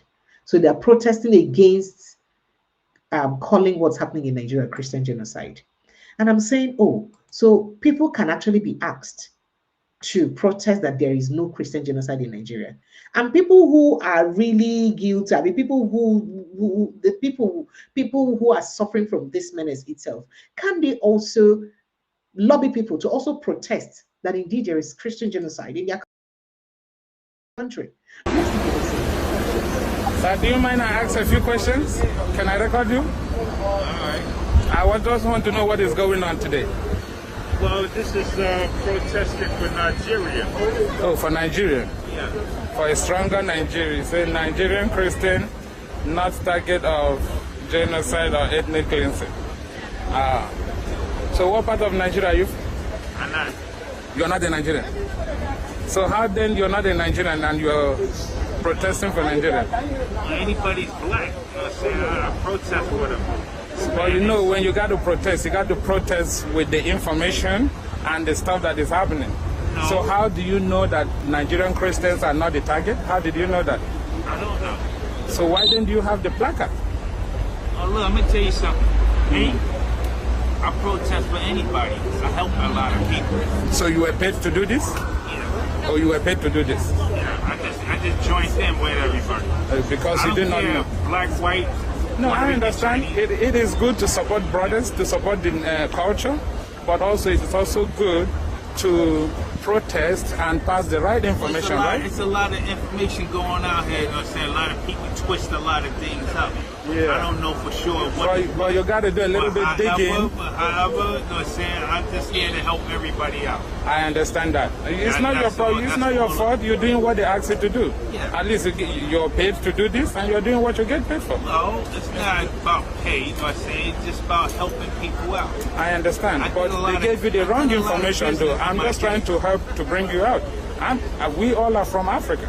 So when they give an information that is not correct, I don't know what was correct. All I was told that they needed me for their assistance. For this, who was that bring you people here? I got a bunch of little kids over there in the Bronx. In the Bronx. Yeah, they asked me, "See, yo, Tone, will you go over there and help us out?" Right. So I decided to go over there and help them out. No problem. Thank you very much. I just wanted to know what is going on. Thank you. All right. Sir, good day. Is it okay if I talk to you on the camera? I'm really not supposed to do that. The guy is, he's in charge. Okay, he don't want you guys to talk on the camera. All right, no problem. Where you from? Huh? We're Biafrans. Huh? We are Biafrans. Okay.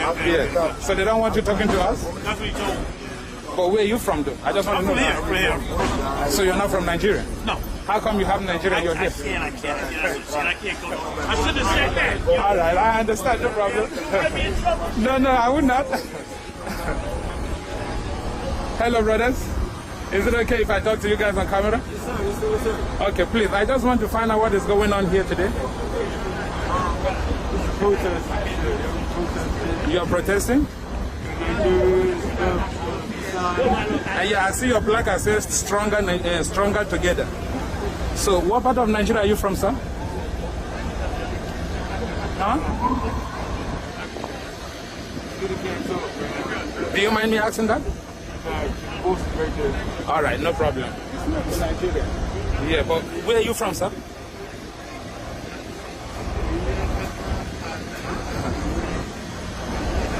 So in no one talk because in boss don't come out. People will pay them don't come out. But this is not bad. They ask them to come and help out. They are helping out. It's okay. They don't know anything. You know how much money they paid the person that is organizing it?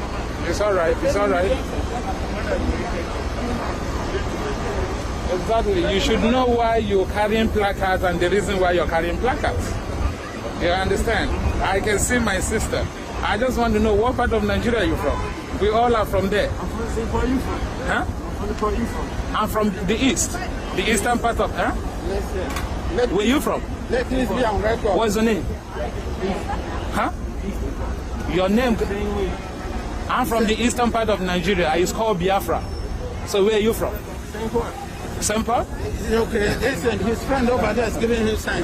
He shouldn't stop. It's all right. Thank you. We know what's going on. Thank you. Wow. Okay. So no Christian genocide in Nigeria. Protests going on in the US. And the people who did the community genocide against fear on a day one and no go talk on our own. Oh, by the way, as these ones they talk their own, for Niger Delta, as Awana people, they also give instructions to President Bola Ahmed Tinubu. It's I don't want to say it's hilarious. It's hilarious, but hey, that's where we are right now in our country, isn't it? Okay, we'll get to that place where basically they give that mandate to our president. But let's quickly visit other stories very quickly. So I did tell you that Christian Association of Nigeria has told President Bola Ahmed Tinubu's government to stop giving excuses and taking immediate and decisive steps to protect citizens as violent attacks continue to escalate across the country. We don't tell we don't wait for Christian Association of Nigeria, especially the leadership, national leadership to talk, but it's good that they are now speaking up. Going to Nasarawa State, the Nigerian police have detained a man identified as Evangelist Daniel after he made a video reporting an alleged bandit attack on a church program in Nasarawa State. Now, according to ex-user Evangelist Isaac Agada, a rural evangelist, around noon on Wednesday, Daniel has been with the police for over 12 hours. Our brother in Christ, Evangelist Daniel, who made a video reporting bandit attack in Agboda village in Nasarawa State, has been arrested and in detention for the past 12 hours, according to his wife, Elizabeth Ugbo Daniel.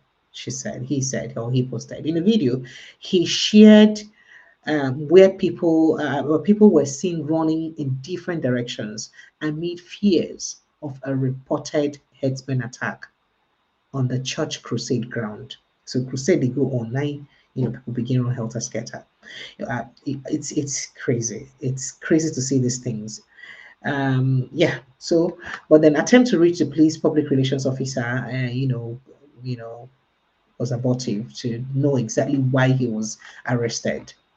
So Nami the report say something they happen or people they come or they attack us. Nami on the arrest.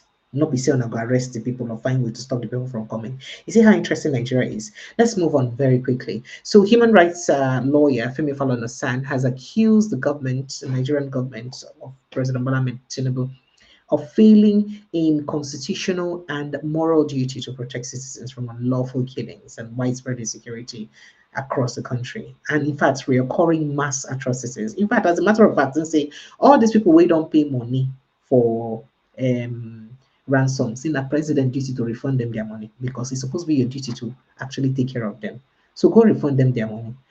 The senior advocate compared Nigeria's security crisis with mass shootings of the United States, noting that more than 250,000 people had been killed between 2020 and 2025, though the killings in the US, he said, are driven by a liberation gun culture and defeated by the national rifle. He went on and on and on. And then let's get to Boko Haram members being, seen in being recruited into army. So, former Deputy Speaker of the House of Representatives, Idris Wase, today, Wednesday, made a shocking revelation stating that Boko Haram members, armed robbers, and other criminal elements were once discovered on recruitment lists for the Nigerian Army and Police. Wase spoke during a special plenary session dedicated to addressing the worsening security crisis. Said infiltration of Nigeria's security institutions by individuals with criminal backgrounds posed a grave threat to national security.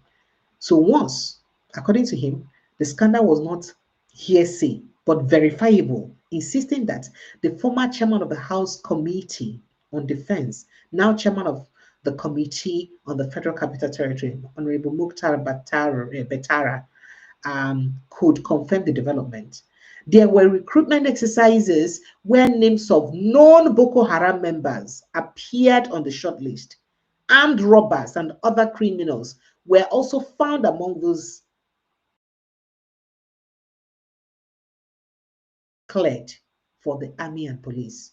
We said warning public officials against indiscriminate endorsement for help unfit candidates to putting unfit candidates slip into the security services.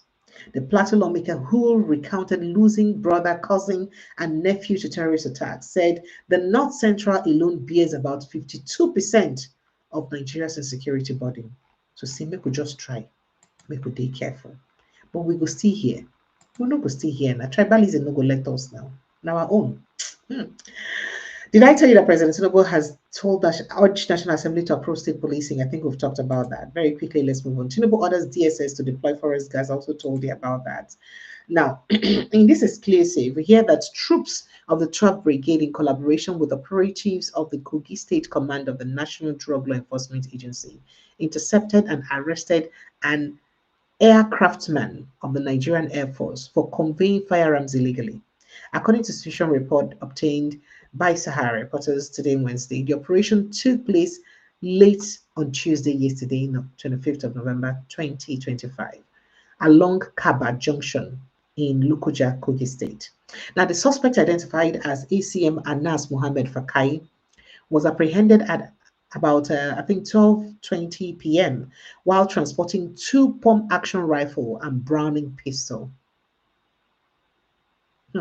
So according to the operatives, Fakai claimed he was delivering the weapons to Constable Mohammed Awal Haliru, and oddly attached to a commissioner of police in the police force headquarters of Abuja.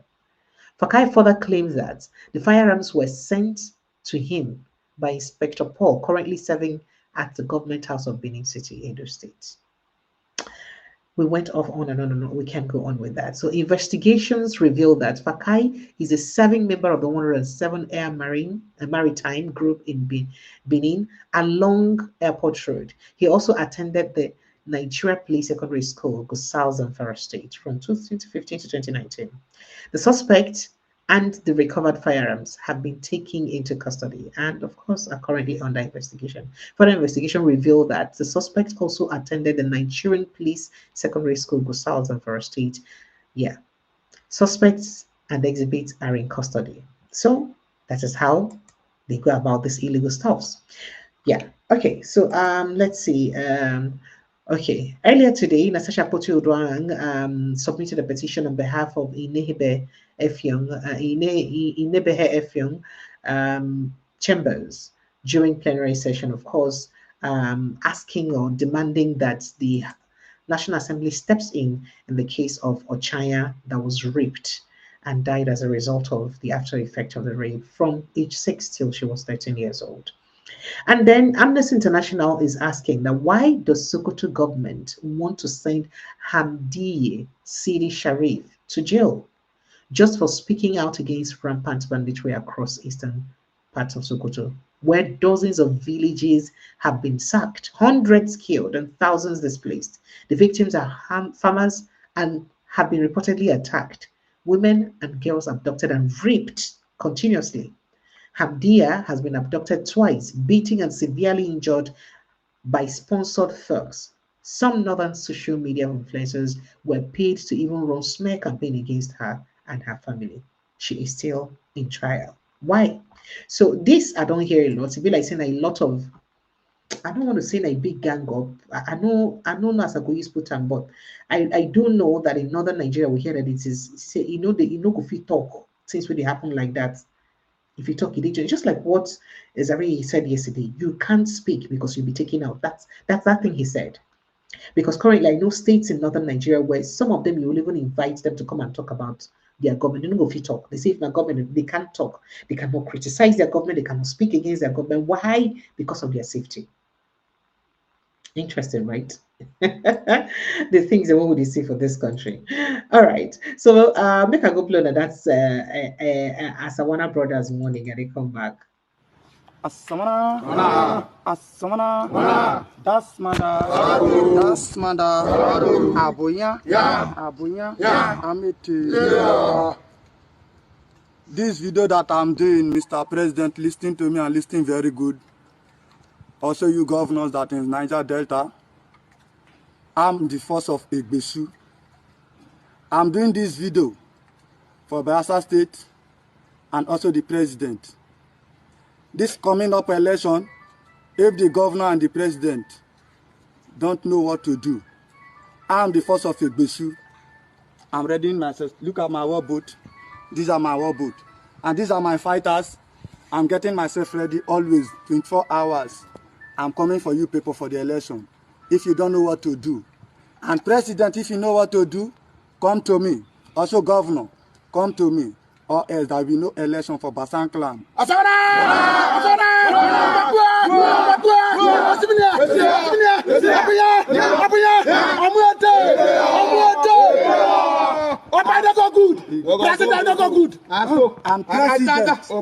president and governor, senators, listening to me.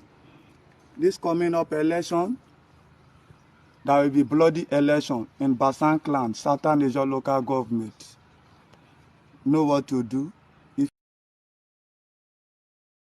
All right, you don't hear them, so it happen everywhere. It happen everywhere. So there you go. There. All right, let's get back to President Bola Tinubu nominees as the hot sharply before I open the phone lines. So, okay, I did say that President Bola Tinubu done writes to the Senate seeking the screening and subsequent confirmation of 3 non-career ambassadorial nominees. Now, ambassadorial nominees are Kayode Are from Ogun State, Aminu Dalhatu from Jigawa State, and Ayodele Oke from Oyo State. And we're coming to them. Now, the letter was, of course, read during the plenary session by the Senate President. Let's take a listen to him and we'll get back to the backstory of at least one or two of these nominees. Distinguished Senator Godswill Akpabio, GCON, Senate President, National Assembly Complex, Distinguished Senate President, request for confirmation of appointees or request for confirmation of appointments of non-career ambassadors designate. In accordance with the provisions of Section 171, subsection 1 and 2, C and 4 of the Constitution of the Federal Republic of Nigeria 1999 as amended, I am pleased to present for confirmation by the Senate the underlisted 3 nominees first. 3 nominees as non-career ambassadors designate. 1. Kayode Are from Ogun State. 2. Aminu Dalhatu from Jigawa State. Comments of the nominees. Please accept the present. This is of my highest. Yours sincerely, Tinubu, President Commander of the Armed Forces. Right, so going back to the story, Federal Republic of Nigeria. Nominees. So 2 years without appointing envoys, President Bola Tinubu, of course, forwarded names of 3 career ambassador nominees to the Senate for confirmation. Okay, and the names, of course, I don't tell her the names. Acting on the request, the Senate President don't read them out. I don't tell her now. The latest decision seeking to ratify the forwarded nominees followed year-long concern over the state and diplomatic effects of the vacant key positions. If you remember earlier in 2023, President Tinubu recalled career and non-career ambassadors in the country's 109 diplomatic missions, comprising 76 embassies and 22 high commissions and 11 consulates to come back. But then one of them, the ex-NIA boss, Ayodele Oke, we here in India, an ambassador, person will be say a $43 million Ikoyi apartment loot still they hang around the neck. If you remember, a $43 million Ikoyi, if you remember that story, still they hang around the neck. But guess what? He's now an ambassador. Or an ambassadorial nominee. Of course, they go approve and sharp. It will not even take time. From Oyo State. Well, this is Nigeria, where anything they happen. This is Nigeria, where anything they happen. Very quickly, make a go talk about the story of Nnamdi Kanu, as has been agitated by a group of National Assembly members. Let's take a listen, and very soon we'll open the phone lines for everyone to jump in on the conversation. So this kind of things and what they happen for inside the country, that make people they ask, I don't understand. I don't understand. So it be like say we really no send the level of corruption within our country. And then we get angry that somebody like Donald Trump calls us a disgraced country. But then we have this kind of things happen. I'm not gonna no vex. So on our way day country we be say their head correct. No vex. But see we be say this kind of allegation day for head. And they never really clear the allegation come out, whether they guilty or innocent. I bet that kind of person, they go carry another public responsibility give them. I'm not gonna no vex so because we want to know how it works in Senate claims. Make it not be like say we just talk out of hate or because we just must criticize the government. You see, things like this now part of, and I don't think the international community they no go know. Imagine if we send people like this now to the United States to go represent us. A United States where Oga Donald Trump, say mouths, he knows sabi respect anybody if you want to talk. If you talk and do it, be for body. Imagine that kind of thing. That is what we'll have to face. Let's take a listen to some National Assembly couples make a case for Nnamdi Kanu. Okay, let's see. I think I got this now. Yep, that's it. Hope I have that video. Okay, so my network for some reasons refused to play the video. I don't know why my village people network no want. Okay, apart from that, I think I have another. Let's see. Let's see if I can. After extensive deliberation, the caucus resolved to humbly appeal to the President of the Federal Republic of Nigeria, His Excellency Bola Ahmed Tinubu, GCFR, to consider a political and humanitarian intervention using the constitutional powers granted under Section 175 of the 1999 Constitution to grant pardon to Mazi Nnamdi Kanu. Our appeal is grounded on the following considerations. 1. We believe that the continued detention of Mazi Kanu has contributed significantly to tension and agitation in the Southeast. Despite numerous calls for calm, the atmosphere remains strained. A presidential act of mercy at this time has the potential to de-escalate tensions, restore normalcy, and reduce the cycle of security operations and civil resistance. 2. Beyond its political nature, this matter has taken a deep emotional toll on families, communities, and the general population. The Southeast has experienced profound social disruptions in the form of closed markets, interrupted schooling, reduced commercial activity, and fear. A political resolution will ease these human burdens and allow communities to return to a dignified life. Thirdly, Nigeria has, in critical moments, relied on presidential magnanimity to heal divisions and consolidate peace. Indeed, the authors of our Constitution, and I mean the 1999 Constitution, conceived of Section 175 in anticipation that the bare dictates of the law may sometimes prove insufficient in tackling complex legal issues that are better handled politically via presidential discretion. It is our belief that an act of clemency by the President would resonate deeply across the country as a symbol of inclusiveness, fairness, and leadership that prioritizes healing over division. Don't hear that from the Southeast Caucus of the National Assembly as they come out to come make a case on Nnamdi Kanu. I think Senator Ume also had something to say. And please pay attention to what he said. The government of Nigeria needed to do better than they have done in the case of Nnamdi Kanu and the Southeast people. In the chamber, you cover the plenary. Every time jokes are made on me about marginalization of Southeast people, because that's what I've been standing up against in the chamber. To the extent that sometimes I will be asked, the president officer will say, I hope the Southeast people are not marginalized anymore.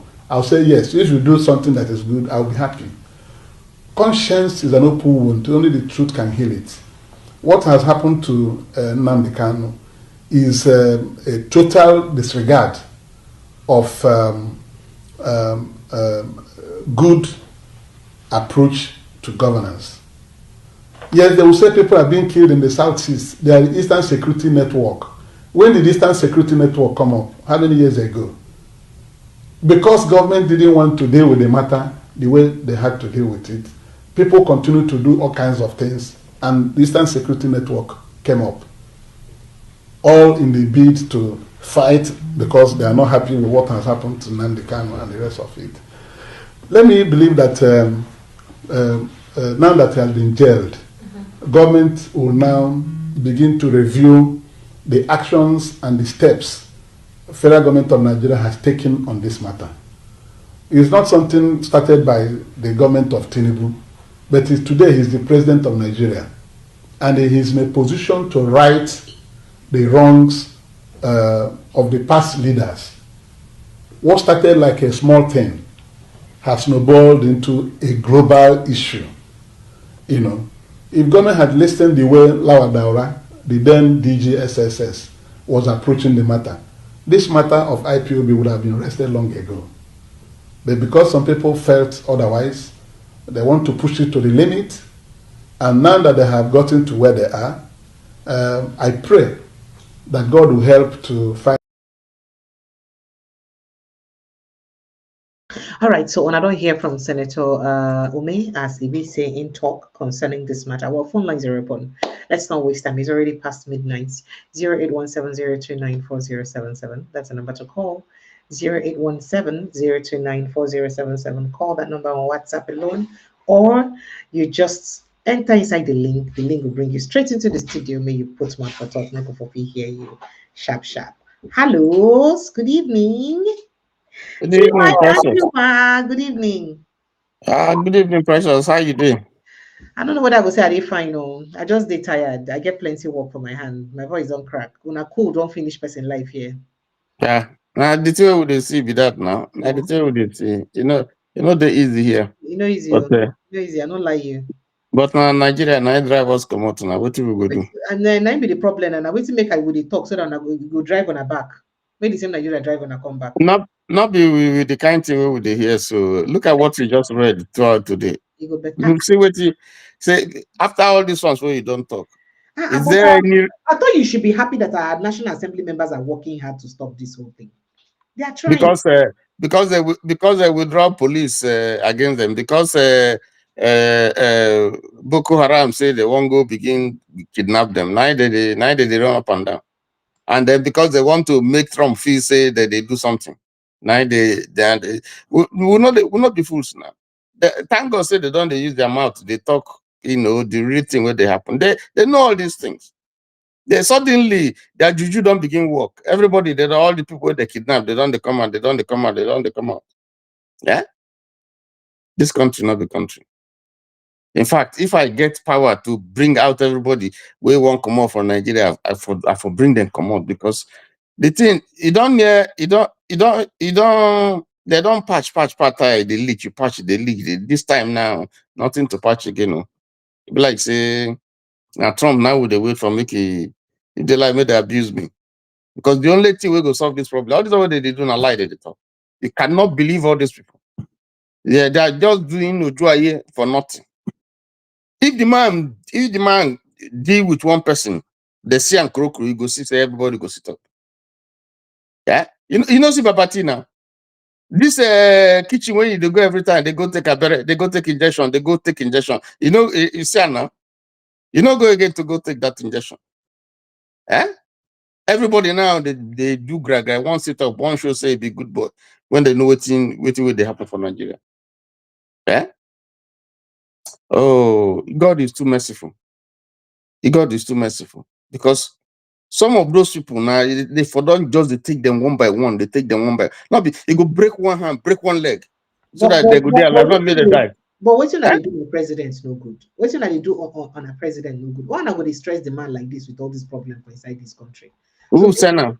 Who send now? Where you go thief something? People now don't begin gossip. So during security briefings, go they sleep because Baba don't tire and I see now. That's how Igbo people do. When you go to where they go see yam, they want to say no, you go put head, go chop the yam. The thing where they inside you go see yam. Shebi the sweet. Yachts, all the yachts we buy for them. You know they do that one. Buy yacht, buy plane for them, buy armored car, buy all those things, buy bullion van. Make it take they put all those thing, cabadis where they carry come. Eh? They force her. Nobody force her now. Nobody force her. Maybe you want money. You go want money, you go get fame, you go get the thing where they inside too, the thing where they sweet, they kill. Make it sit down there. Who tell her make it sit down? You know if you resign, you know if you say no do again. The country won't fall on top of your head, it's still there. Huh? We have never had it as bad as this.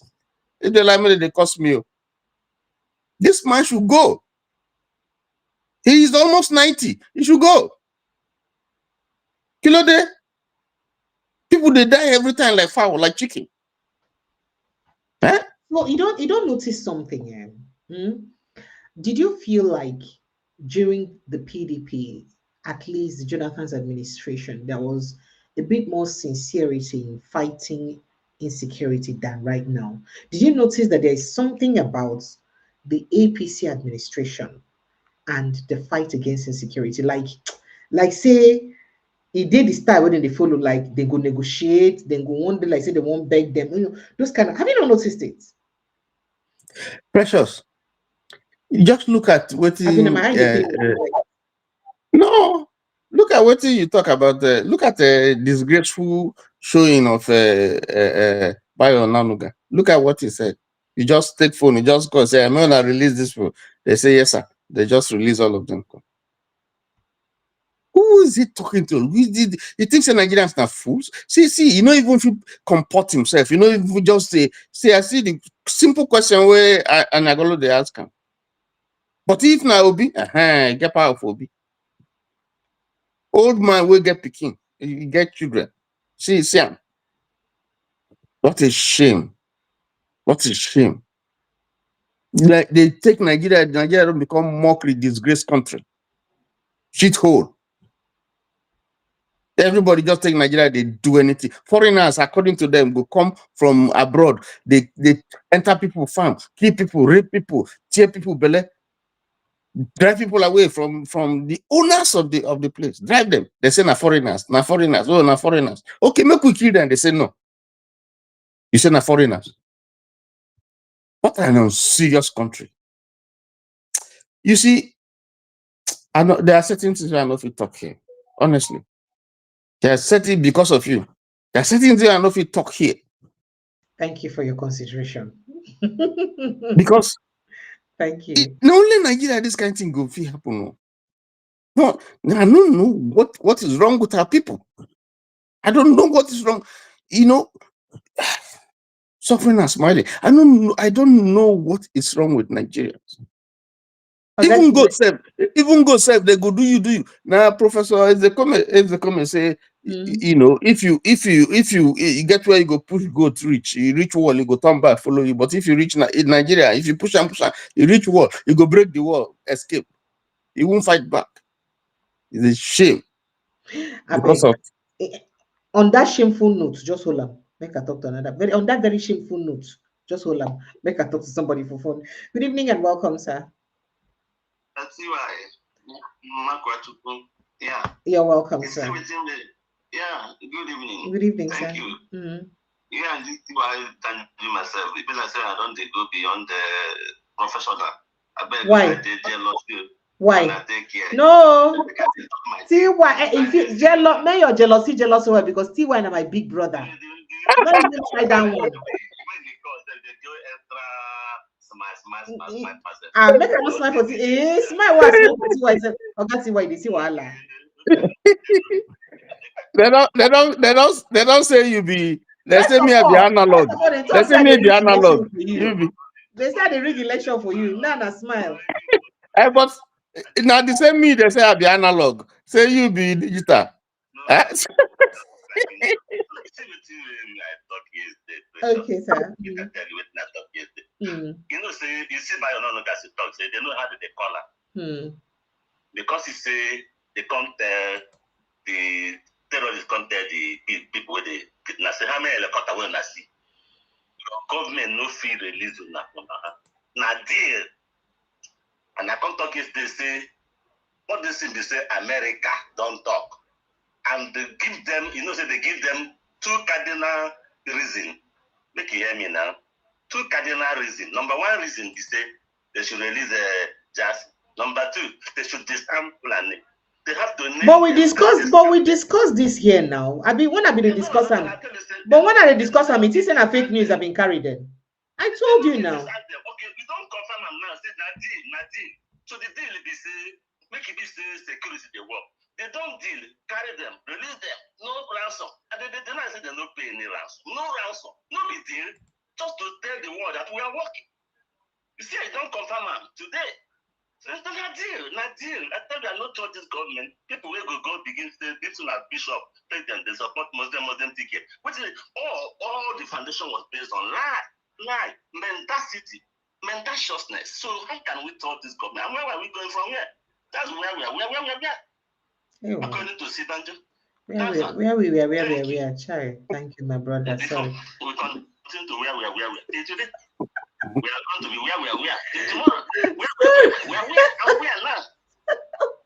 Thank you. Oh yeah, good night, sir. Let's where we are and go home. Thank you, sir. See why don't you man? It's in wiki, Abi. I don't tire. I don't tire. I don't go make you lose tenses. You go forget your grammar. I don't tire. As they complain, no vex. I go leave you here. They like me, they jealous. No problem. No mind them. But if you manage that brother, So I'm not saying mind them. if people can appoint their kinsmen in appointments, I mean, Yes. 6 of ambassadors, the first set of ambassadors, 2 of All them. of them are Yoruba now. You see outside there, you see Yoruba there. So 1 hour a day, 1 hour a day. They try self. I have the right to also rig election. You know, some of us in Nigeria were bad. No. Anytime they give us power, we'll go do anything. So Yes, the power we invested on me, make I rig this election. I go leave you for the house, make I bring other people in. You go there. Bring Laura self. Come. You might defect. I mean, I will call up you. Good evening, Dr. Never. Welcome, sir. Hey, Precious, how you doing? I'm very well, thank you. How about you, sir? I'm doing good. It looks like you're having fun with TJ, right? Well, you say I am, and that's okay. Okay. Yes, sir. So, some of the things that is going on in this country is that Bola Ahmed Tinubu was not prepared to rule. He wasn't. That's not his intention. His intention was, I will be there. I will do maneuver. I will do propaganda and manage, go in and out. And then 27, then he gets back again, and then he continues the process. Somebody who didn't go through the normal process, didn't win an election, there's no way he can fight banditry. There's no way he can fight corruption. He's just not there. So, and, during the election, he said he didn't say anything. There was no promise. And like everything else, Nigeria is just a total mess. I want to thank, President Trump. If Nigeria will stay together, I think the Americans will do it. And for all of us who have contributed in sending them to allow them to come to Nigeria, that's a good thing. Now, Bola Ahmed Tinubu is not going to lie to America. He said, disarm them, show us the proof. Disarm them, show us what you did. He's not going to, but isn't it a shameful thing that somebody outside will tell you how to do your job? It's like a mother who has children, right? You can't cook food for your children. Another woman somewhere else is coming to prepare food for your children. You know how to fix food. You had the children, or just why that one day easy to use? Why not if you use another example? Like okay. Let me use another example. Wife, get the here to use. Okay. Let me give you another example. Let's say, for example, Tinubu is like a man, right? Who goes to his family people and beats up the small and beat everybody up. Once he steps foot outside, they will beat him up so hard, and he starts running home. Tinubu disrespects Nigerians. He says we are foolish people. He does whatever he wants. Donald Trump just made a tweet, and he's falling. He will come and trample everybody. Labour Party destroyed. PDP destroyed. PDP governors go to APC. People are dying. He sent Chetima to go and welcome people from PDP to APC. This guy just destroyed Nigeria. Hopefully Nigeria will be safe. Nigeria is a beautiful country. We have whatever it takes to be world. If we have leaders, Nigeria will be up there. But that's not where we are now. And I don't know how far Nigeria can survive with all these things. If Nigeria will survive, it will be because Donald Trump at least waking up our consciousness to what these people are doing. They don't care. They simply do not care. See, if you are doing something with somebody, remember when Donald Trump came into power and they have this, he has Elon Musk doing all the things he was doing in the White House. People started demonstrating. They went to his business and started demonstrating, and Donald Trump's polls start dropping down. What did he do? He simply listened to the American people because that's the way things work. But in Nigeria, when will any person listen to you except when you abuse them? If you verbally abuse them, that's when they will listen. Not even listen. That's when they'll come for you. They arrest you. They put you in prison. Where does that happen? Every Nigerian is a slave to this government. and to every government in Nigeria. Every person. You know, can I go to my father's house now? And no, I can't. You know, because you don't know what is going to happen. People want to invest in Abuja, want to invest in all those places. How can you do that? Because you don't know what is going to happen tomorrow. Are you going to use your retirement money and put it there? And all of a sudden tomorrow, somebody just destroys everything. You know, when they're doing it, they don't know. When Buhari was doing this, rehabilitation thing, he didn't know it would be like this. He never knew. The same thing that the people are doing in Lagos. If you had a title to your certificate of whatever it is in the real estate, you go to the bank, you borrow money. The banks are no longer doing it. Do you know how many Nigerians, thousands, who would have been able to go to the bank, get a loan, and start doing business and create jobs? You know, that aspect has died. You know what the consequences will be? In the next 5-10 years, you will see where the consequences will be. Because the banks are not going to honor your real estate documents. So how can you create jobs? How can you lift people from poverty when you cannot use a landed property? Everywhere in the world you go, once you bring a real estate property documents, you have access to loan. But from what we're seeing now, it's not going anywhere, and it's not going to be any time. It wouldn't be any good at all. And then you have the Southeast complaining of marginalization, and they say, well, give us seaport. We import, we do business. They won't listen. And the government recently, I think it's 100 million or 500 million to expand the ports in the West. You create bottlenecks. You can't do your business in Lagos because everywhere is so jam-packed. And yet, they don't care. The man doesn't listen to anybody, particularly from the Southeast. He won't listen to you. Just a few days ago, I think yesterday, they said they banned open grazing. Fulani man tell us, say, may I tell us, say, wedding. They call them. That's who they respect. People that don't contribute anything to the economy. You know, sad people will contribute to the economy. The money that we send here from overseas, money that we send from here to Nigeria. When it gets to Nigeria, you know who takes that money first? The Fulani man. Because they are in charge of the Bureau de Change. So all the billions we send here, before it gets my brother, my sister, you know who makes money from it? The Fulani man that doesn't work.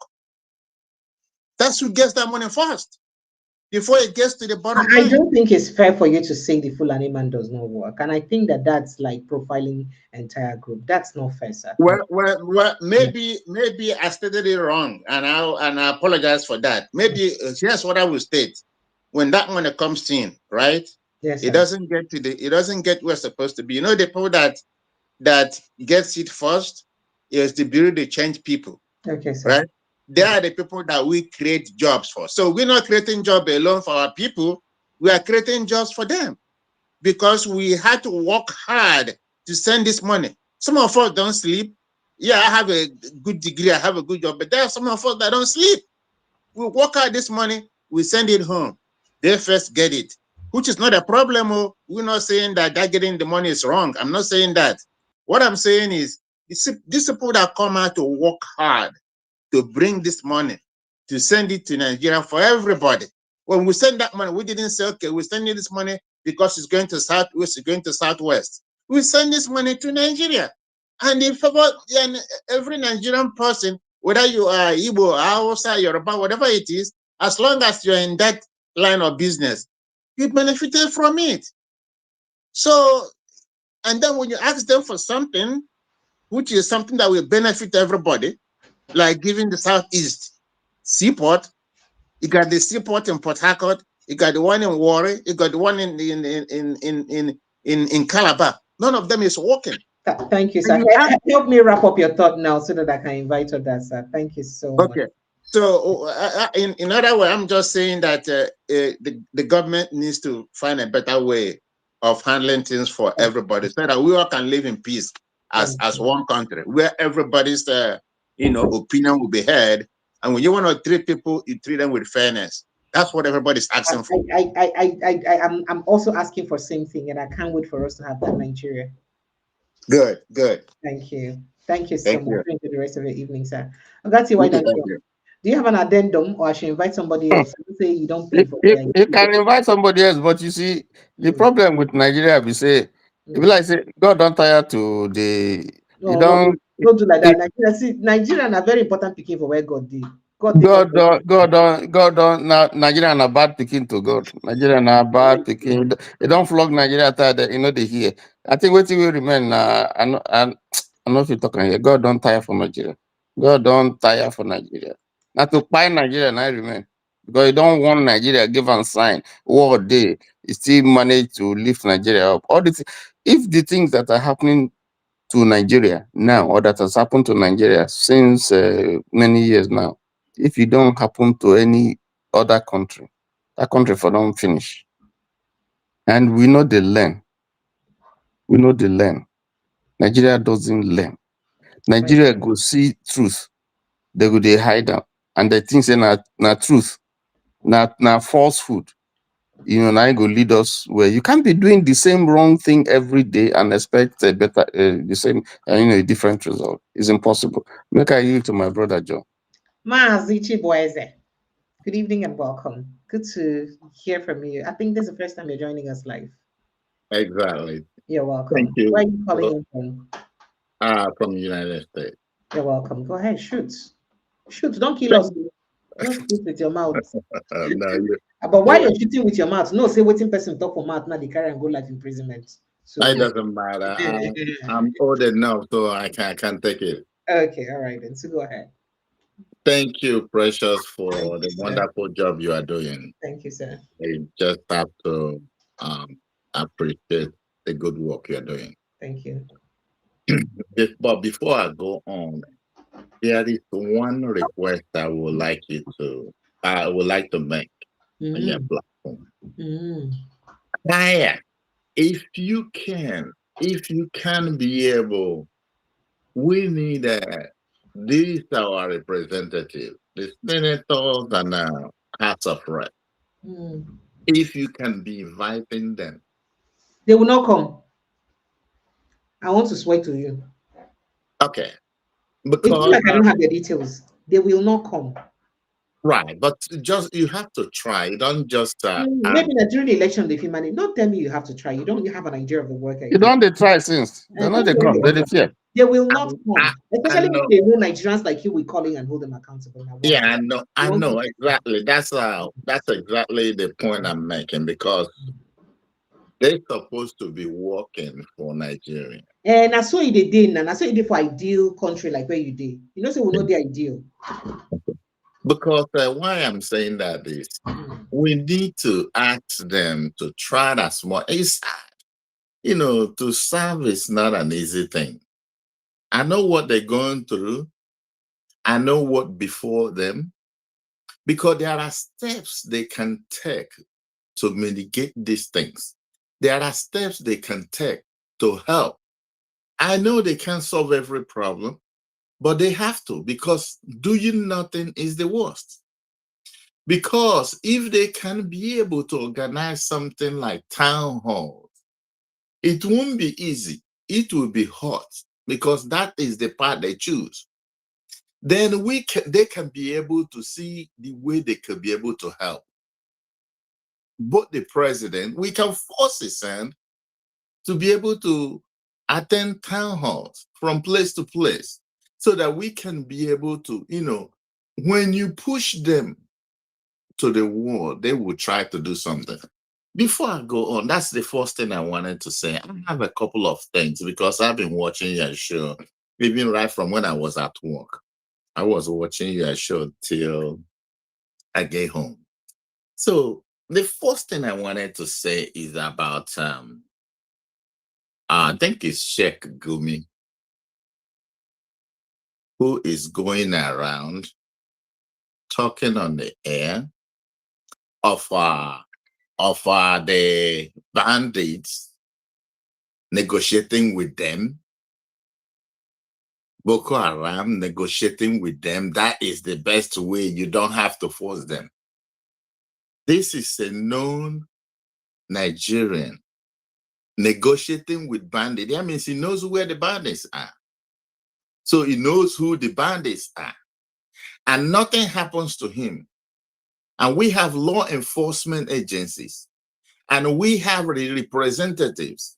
Then we have the president that knows this, someone you can call prominent person in the society, going around giving money to these bandits in order for them to function. Saying you are negotiating with them. If they can be able to go as far as Kenya, to charter jet, to go and get Mazen Nandekano from there and brings him back to Nigeria. It was not an easy thing to do. This another person's territory that you went, you maneuver your way and did that. And you can see this one that you are seeing every day. You cannot call him to question. Then they could be able to say, okay, where are these people at? Give us their location, give us their details so that they can be brought in. If you want to solve this problem where you know where these people are. I was listening some of comments from the governor from Zamfara. We're saying that these people, he knows who they are, they live in their society, and we have law enforcement agencies, and we have all these government people, and we cannot get these people. And every day we keep shouting, oh, bandits, that, Boko Haram, what are they talking about? It don't make any sense. That's why when you are telling somebody in international community, they tell you that this is just a joke. Because they never take it serious, because it's not believable. It's only in African country you will tell somebody that, not in the international community. They're looking at you like, you know what you're doing. This is not real. I was watching your program.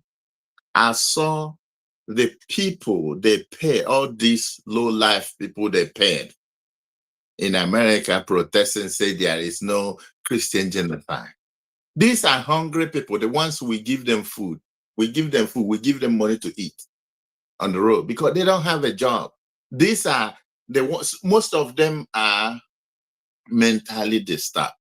But when you see them, you think they are, you call them these homeless people. They're not homeless. Because even if you put them in the house, they will jump out. Because the little money you give them, they value it. So they carry that blackout, and you think, I thank God for the person who went to shine that light to them, who were asking them, where are they from? They could not even say anything because they don't know nothing about what they're representing there. Another point again I want to make is about the Niger Delta people who are coming to say something, to demand something, and nothing will happen to them. And now you will look at what happened to Nnamdi Kanu, and you will tell any Easterner or any Biafran, said, if he said he's been marginalized, and somebody will open their mouth and say, oh, he's not marginalized. Really? Let's be honest to ourselves. Why do we keep on deceiving ourselves? These politicians, and they are not the architect of our problem. Let me make this clear. The architect of our problems is the British. And now British have drawn France into it. It's that they're working now hand to hand, France and British. That is why you see anybody who wants to be a president in Nigeria has to go and pay allegiance to the Chatham House. If they don't interview you, you cannot be a president in Nigeria. Because the colonialism that have been going on started from this 1914 till that is still going on. And our people, because of the money that they're giving the politicians, they pay allegiance to this nonsense. And they don't want to liberate themselves. And they don't want anybody to say, because they are willing to just check at them now. Check them all. You see how they stole money, they hide it all over the world. And the money they're hiding all over the world, even if they die, their children cannot get the money because of selfish they are. I was happy when I heard what was going on. Look at what happened in Abia State. If I can bring your mind there. I know that some of you may not know, some of you know. In Abia State, Ojo Zakano, when he was ruling there, he ran that state down to grave. He's the one that followed him, Oji too. He ran the place to the grave. Okay, the one was calling himself a doctor, the man that after him now, this OT now took over from. They all did the same thing. Now, look at what OT had been doing for how many years now? Let's ask ourselves, where did OT get that money? Is it from his pocket? This is the money that is there, but he did not follow those people their way. That is why they're fighting him. They want to make sure they bring him down. They're trying to assassinate him. God have mercy. All right, thank you, sir. So time is already very fast, but it's about 1 a.m. where we are now. So please, I thank you so much for giving me the audience. I need you guys to call these people to order so that they can be able to come and answer the people who led them. Allow the colonialism that have been leading them so that Nigeria can free themselves, or let the people go. Let them separate the place so that people can take care of themselves. Thank you. Appreciate it. Thank you so much. I appreciate you. See why Danjuma. Precious. I just want to wish you. You don't try. You are Vicar and Reverend Father today, so tell us, do the grace. You don't try well today. God bless you. I don't know. God know they hear prayer again for Nigeria because Nigeria already. No, they hear prayer. My own in the hear. You know what's my name be? What's be my name? Precious. What does that mean? Any. No, what does precious mean? And you go say God know they hear my prayer. Don't talk that kind of thing. No. Wait now. I not say precious. I say Nigeria. Now Nigeria not talk. I not say individuals. I say God know they. And my name is precious. So my own prayer, God they hear. God they hear you, but God don't hear Nigeria prayer because Nigeria don't lost. It does not. It is irredeemably lost. Don't lost. So you go hear prayer of individuals, but in prayer of Nigeria, you no go hear because that country no exist again. There was a country. They pray on a country. They pray on our government. Na prayer they use worker. Maybe tomorrow here. Na sense and work they use do governance. Tomorrow we they go do Thanksgiving. That's a country where no say at least God day. We they do Thanksgiving. That's yes. True. Yes. Nigeria no get anything like Thanksgiving. They not to keep people, buy people anyhow. Now they sabi steal people, cheat people. Now they sabi. And inside when they go there inside that sin, see they boast. They know how can God forgive you? How can God hear that kind of prayer? Now Pharisees now they be. But for everybody, we don't they work. When they work tirelessly for this country to better, all of them, God go bless them. God go take them away, go come out their shame. God go bless their children. But for all those ones where they try to bring this country down, those are even those where they this platform where they see truth and they lie. Amadioha. Well, you go talk that prayer again. Network no one may talk and complete. Let's respect that prayer. That's not what you do for those people. Let's not respect that. I better talk back again. Because network no one may you talk that prayer. Oh yeah, go back. That one way you talk Okay, make I rewind. I say, may God bless yes. everybody where they work, make Nigeria move forward. God don't hear that one. God Bless already answer them, them. bless their children.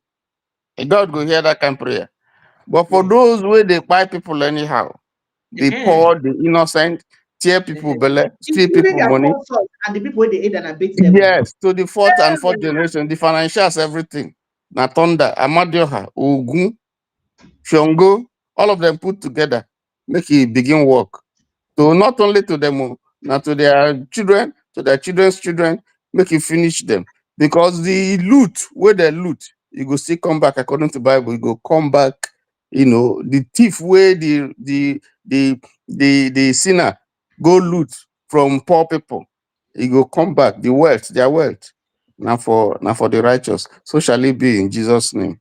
Good morning. They say may come to Denver. So somebody say may come to Denver, they call you. They be like say they get something talking there for you. May they send that now. May they send the thing down. May they send that down.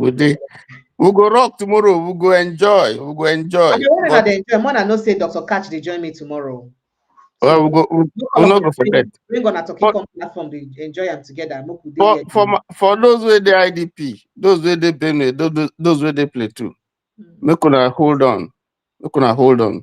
Daniel is soon coming to judgment. God go deliver me. I was going to say this, but I've been looking for the perfect time to say this. Tiwa, I don't know how long you've been following me. So every 1st of January for over the past 2 decades, I do this charity thing every 1st of January. It's very my January sister, I hear you. I'm very passionate about them. And this year, I've been want to talk, say I go reach out to families where be say, get as be them at all. Not be just to give them food, but to also start up business, either for the man or the woman. Maybe buy bike, keke for the man, and the woman start a small talk shop and all that. But I can't think and say, why that one day? It's only one person I be. But how about these people for IDP? They need normal, essential things that we need. So I would really love for us to reach out. If you people can support me, that's the best birthday gift I would ever ask for. We don't beg you. We don't beg you since. Say how can we? You say no. You don't want this money material. No personal money at all. So if I can January support me so that we can reach out to Benue, Plateau, Southern Kaduna IDP people, displaced people, and then also reach out to selective people with a good, because people they will be say they even live for town, but they're hard for them. So if you can reach out to people there, because it's something I do every beginning of the year, every first and it will give me just hold on, there. Just hold on there. If you are listening and you are born in January, you have to join this project. You have to join this project so that January people will contribute. Precious, I can tell you, I'm going to contribute. If you open the fund, I go send you money. Let us touch somebody's life, at least if not one person's life or two, we make better. I think it will be a good start for the year. I could as well say I want to do 500,000 or 1 million to each of the IDPs. But if I personally can do 1 million each to each, the Benue, Kaduna, and all that, and with our help, we can do more than that. If I can do 500,000 to each of them, with your help, we can do more than that. So I just thought that instead of me to do it by myself, usually I don't like publicizing these things when I do them. So for those who would contribute, whatever evidence I need, I'll show them privately. I don't publicize my charity. It's been my tradition all my life. So as much as I don't publicize, but I will also have to be accountable so that when I go no say we use our money judiciously, because I don't like to deal with public funds and make another person give me money, make I spend my own. But this is very important to me, especially after hearing Barrister Jugo that day he came, Redzi Jugo, and then Zari yesterday. I'm not feel just they happy say we no go reach out to these people, understanding the fact that these people are not in their homes. And then another thing we can do, if there is also a possibility of also moving some of these people from IDPs and renting normal houses for them. Yes, we can. Within that state they are, or other state. Even if that is not to look for people with their case critical within the IDP. 1, 2, or 3 of them for each of the IDP. Find 2-year rents, pay for them. for a close by place where they go fit start business, live normal life, instead of staying in camps. I don't know how you are going. I don't know, but I don't know how you are going to work out the modalities. But maybe you can get Barrister Uto. So maybe we can start from your water.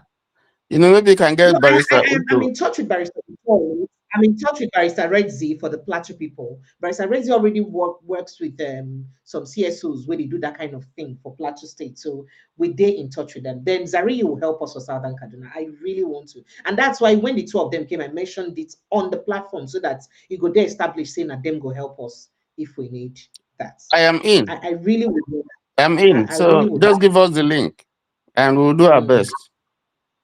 Okay, for the link, I would think about it. Since I can't do GoFundMe because I'm resident in Nigeria, and if I do my company account, Tinubu collect plenty tax inside. So I may end up doing a personal account, but I'll think about it and I would seek for advice from my board of directors and I'll get back to you. I mean, we'll set up a committee. We'll set up a committee and then the committee go sit on them and I'll get back to you. Great idea. Great idea. No, that's always what I do every beginning of the year. And the thing, if we feel help some IDP move to a personal house, it go sweet me, it go sweet me for body. I go take at least 2 year rent for 1 or 2 people. I go take money from my oil well. Donate. See why that Juma? You're not see why that Juma for nothing. You're not see why that Juma for nothing. I believe you. Scatter. You see how they rig election for you. They don't know what they rig election for you. And the reason that they rig election for you. Oh my God. Asawana, we there for Asawana, yes. Thank you so much. Good morning. Make I leave you, make you go rest. Thank you so Ethan much. Morgan. Thank you. Ethan Morgan. Thank you so much. So to all Nigerians, I'd like to say a big thank you. You know, say I love on but in all of this, and I remember saying he who worries about Nigerian problem and runs away lives to worry another day. So remember to protect your mental health because it is not easy to deal with Nigerian problem at all. So let's also remember that we have to protect our mental health while we worry about all of this. My name is Precious and it's always a delight to be with you guys. I love you guys. Protect your mental health. I'll see you tomorrow evening with Dr. Kachofoli. Good night and God bless you. Bye-bye.